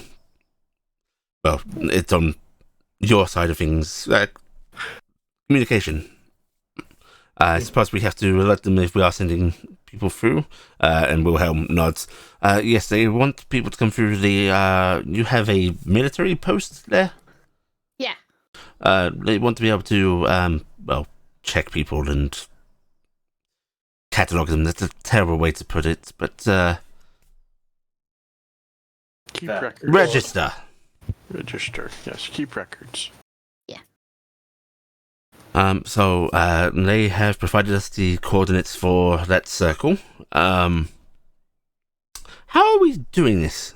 We were just discussing that. We're going to have Annalisa and Melinda draw up options on whether we're letting their airship in or covered wagons was a suggestion, which I think is a good one, or just clearing, shutting down a few of the streets and having it be a private path. We have not alive horses in our airship. There's a curious look from the few of them. It's going, it's a very particular wording. Like golems. Yeah, so we have similar things. If you... they could pull cart, maybe? I have a question that might be a avenue to look at. Yes. What is the necessary requirements to make it so that a magical mansion door is mobile? Attached to a moving object. Well, I haven't cast my magical mansion today. We could... We attach it to a cart. They all... Fowler, claps her hands together in delight and go, oh, the novel young minds, the things they think of, that's genius. And we could put it in something covered so nobody would see what it is. It just looks like a big box, right? And then we just open the box and then we wheel it back out. That is a grand idea. If you would allow some member of our contingent to be there to witness who goes in, of course. Yeah. Well, we can even leave my mansion up. Carrick, you can cast one with the simulacrum you have, right? Yes. Yeah. Yes, I'm sure Melinda would like it to be her, but well. I mean, if she wants to be the one that casts it, I would understand. No, I think she'd like to see who's going in, but there's problems with that. So, Luther, perhaps if you'd be willing to go on out, certainly. I never thought of that. Can Dracolich assume other forms? Fowler's actually going to shake her head. It's one of the inherent parts of biology that ceases, I'm afraid. Okay. I kind of figured as much, given that all the doors are built to be able to seemingly exclusively allow a But if we can rig a contraption up, it would be easier to protect something like that rather than bringing a whole bunch of different wagons full, right? Yes, that's a grand idea. It also eliminates the need to keep people segregated or separated from each other out of fear of reactions. Perhaps if we supply a suitable cart for you? Yep, that would be fine. I think that is a good plan then. I'll get it confirmed with Melinda, but I don't see any problem with this. And we could do the same thing later on with other refugees. If we're moving from the other camp, we just cycle out who we're taking and wagon them in. That way your people aren't at risk and they don't have to see anything. Fowler nods, clearly enamored with this idea, and Luther just slowly nods as well before going. It still saddens me that it has to be this way, but it is really kind of sad because you have such a really pretty city. Hopefully one day it will not have to be like that. Mm-hmm. You cannot change everyone's mind overnight, but with eventuality. Those that are choosing to remain, perhaps we can strengthen ties a little better with them. Yes. Right, in that case, I think we have a plan. Let's get to it. I mean, you made at least like 5 or 6 new friends last night anyway. Yes. I'm glad for it I am. Right. Essentially there will be confirmations back and forth. Melinda's beckoned down, but the plan is drawn up, and throughout the day, you can start getting the refugees ready. Brass is alerted. The cart is prepared. Mansion cast. Yep.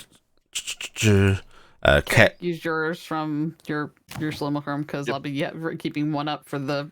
I'm maintaining the one on the airship for the people who aren't leaving. Keller indeed split his team, sending 4 of his soldiers through the through with the refugees. I am making sure to put my ring on before we get out to the airship. Yeah. Okay.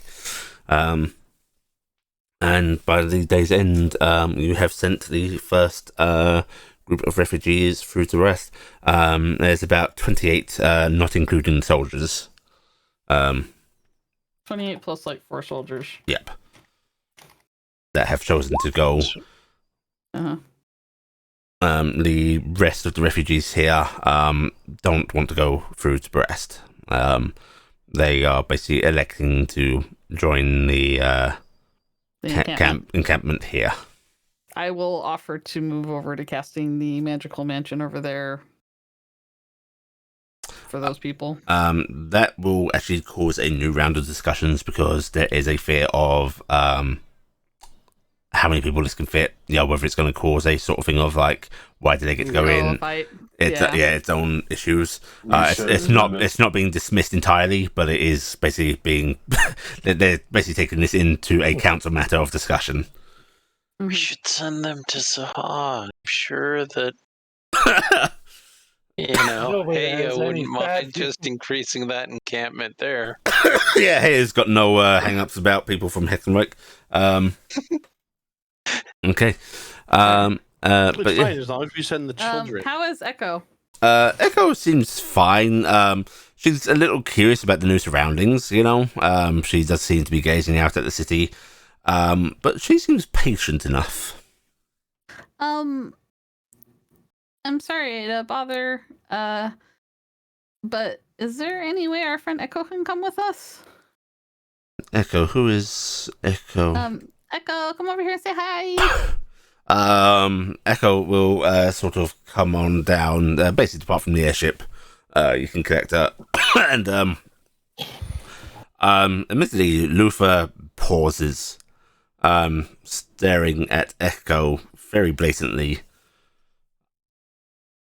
And Orvis watches him. Echo just sort of waves. What are you? Oh, the echo of a concept? She's a like a thought given form.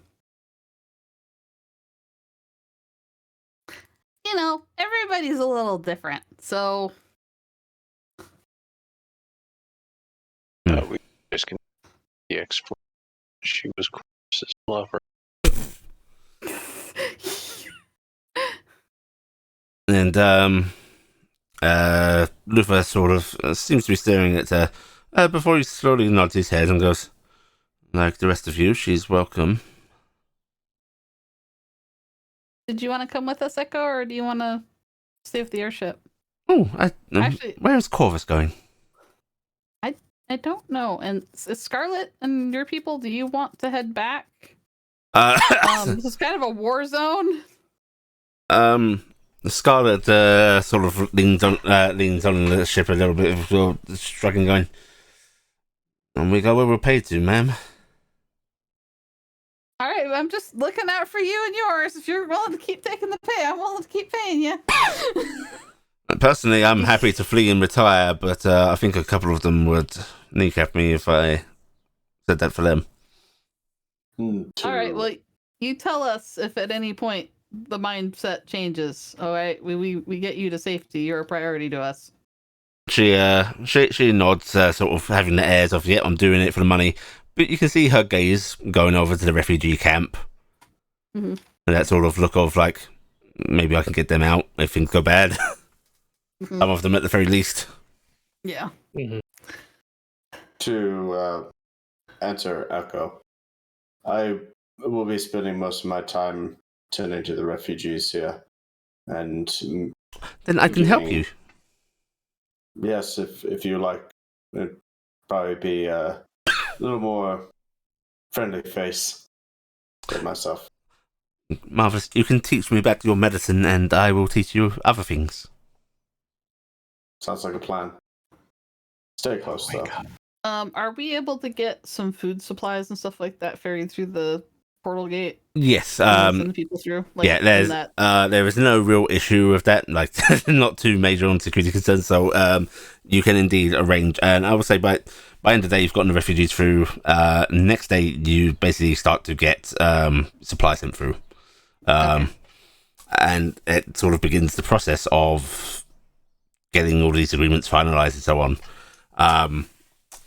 As third day of working, Corvus, you're going through the refugee camp once again, and if you catch wind of a clinic of such, and of course here it's not going to be much, but there are other doctors here, and apparently one of them has set up a more steady spot for people to come to. It is a doctor. Where is the word? I read it down. Munchausen. No. Dr. Hauser. Doogie. Doogie. Gnat. Dr. Gnat. Dr. Gnat. Yeah. And it's you find yourself wandering over there. I will ask, is anyone spending time there as well? Anyone checking the refugees while okay. I'll say you're out with as well. I'll say you're out as a sort of small group that day. Going out doing healing magic, natural healing as well. Good berries. I had them out. And you've actually gotten some medical supplies through from Barest, which taking that to a clinic. Good thing to do. Yeah. So it's just assisting other people. Yeah. She doesn't have anything directly. So it's carrying these boxes to this clinic that you come across it, and there's people milling about, people with maladies, wounds that they're trying to get seen to, and you see this doctor come out of his tent, and for a moment it feels like you're looking at Corvus. There's so much similarity, but it's not him. And the features aren't exact. But Corvus, you recognize the features, maybe from old photographs, of your father in his prime, as a young man. And as you hear one of the patients saying, "Oh, thank you, Aldo. That's where we're going to end this week."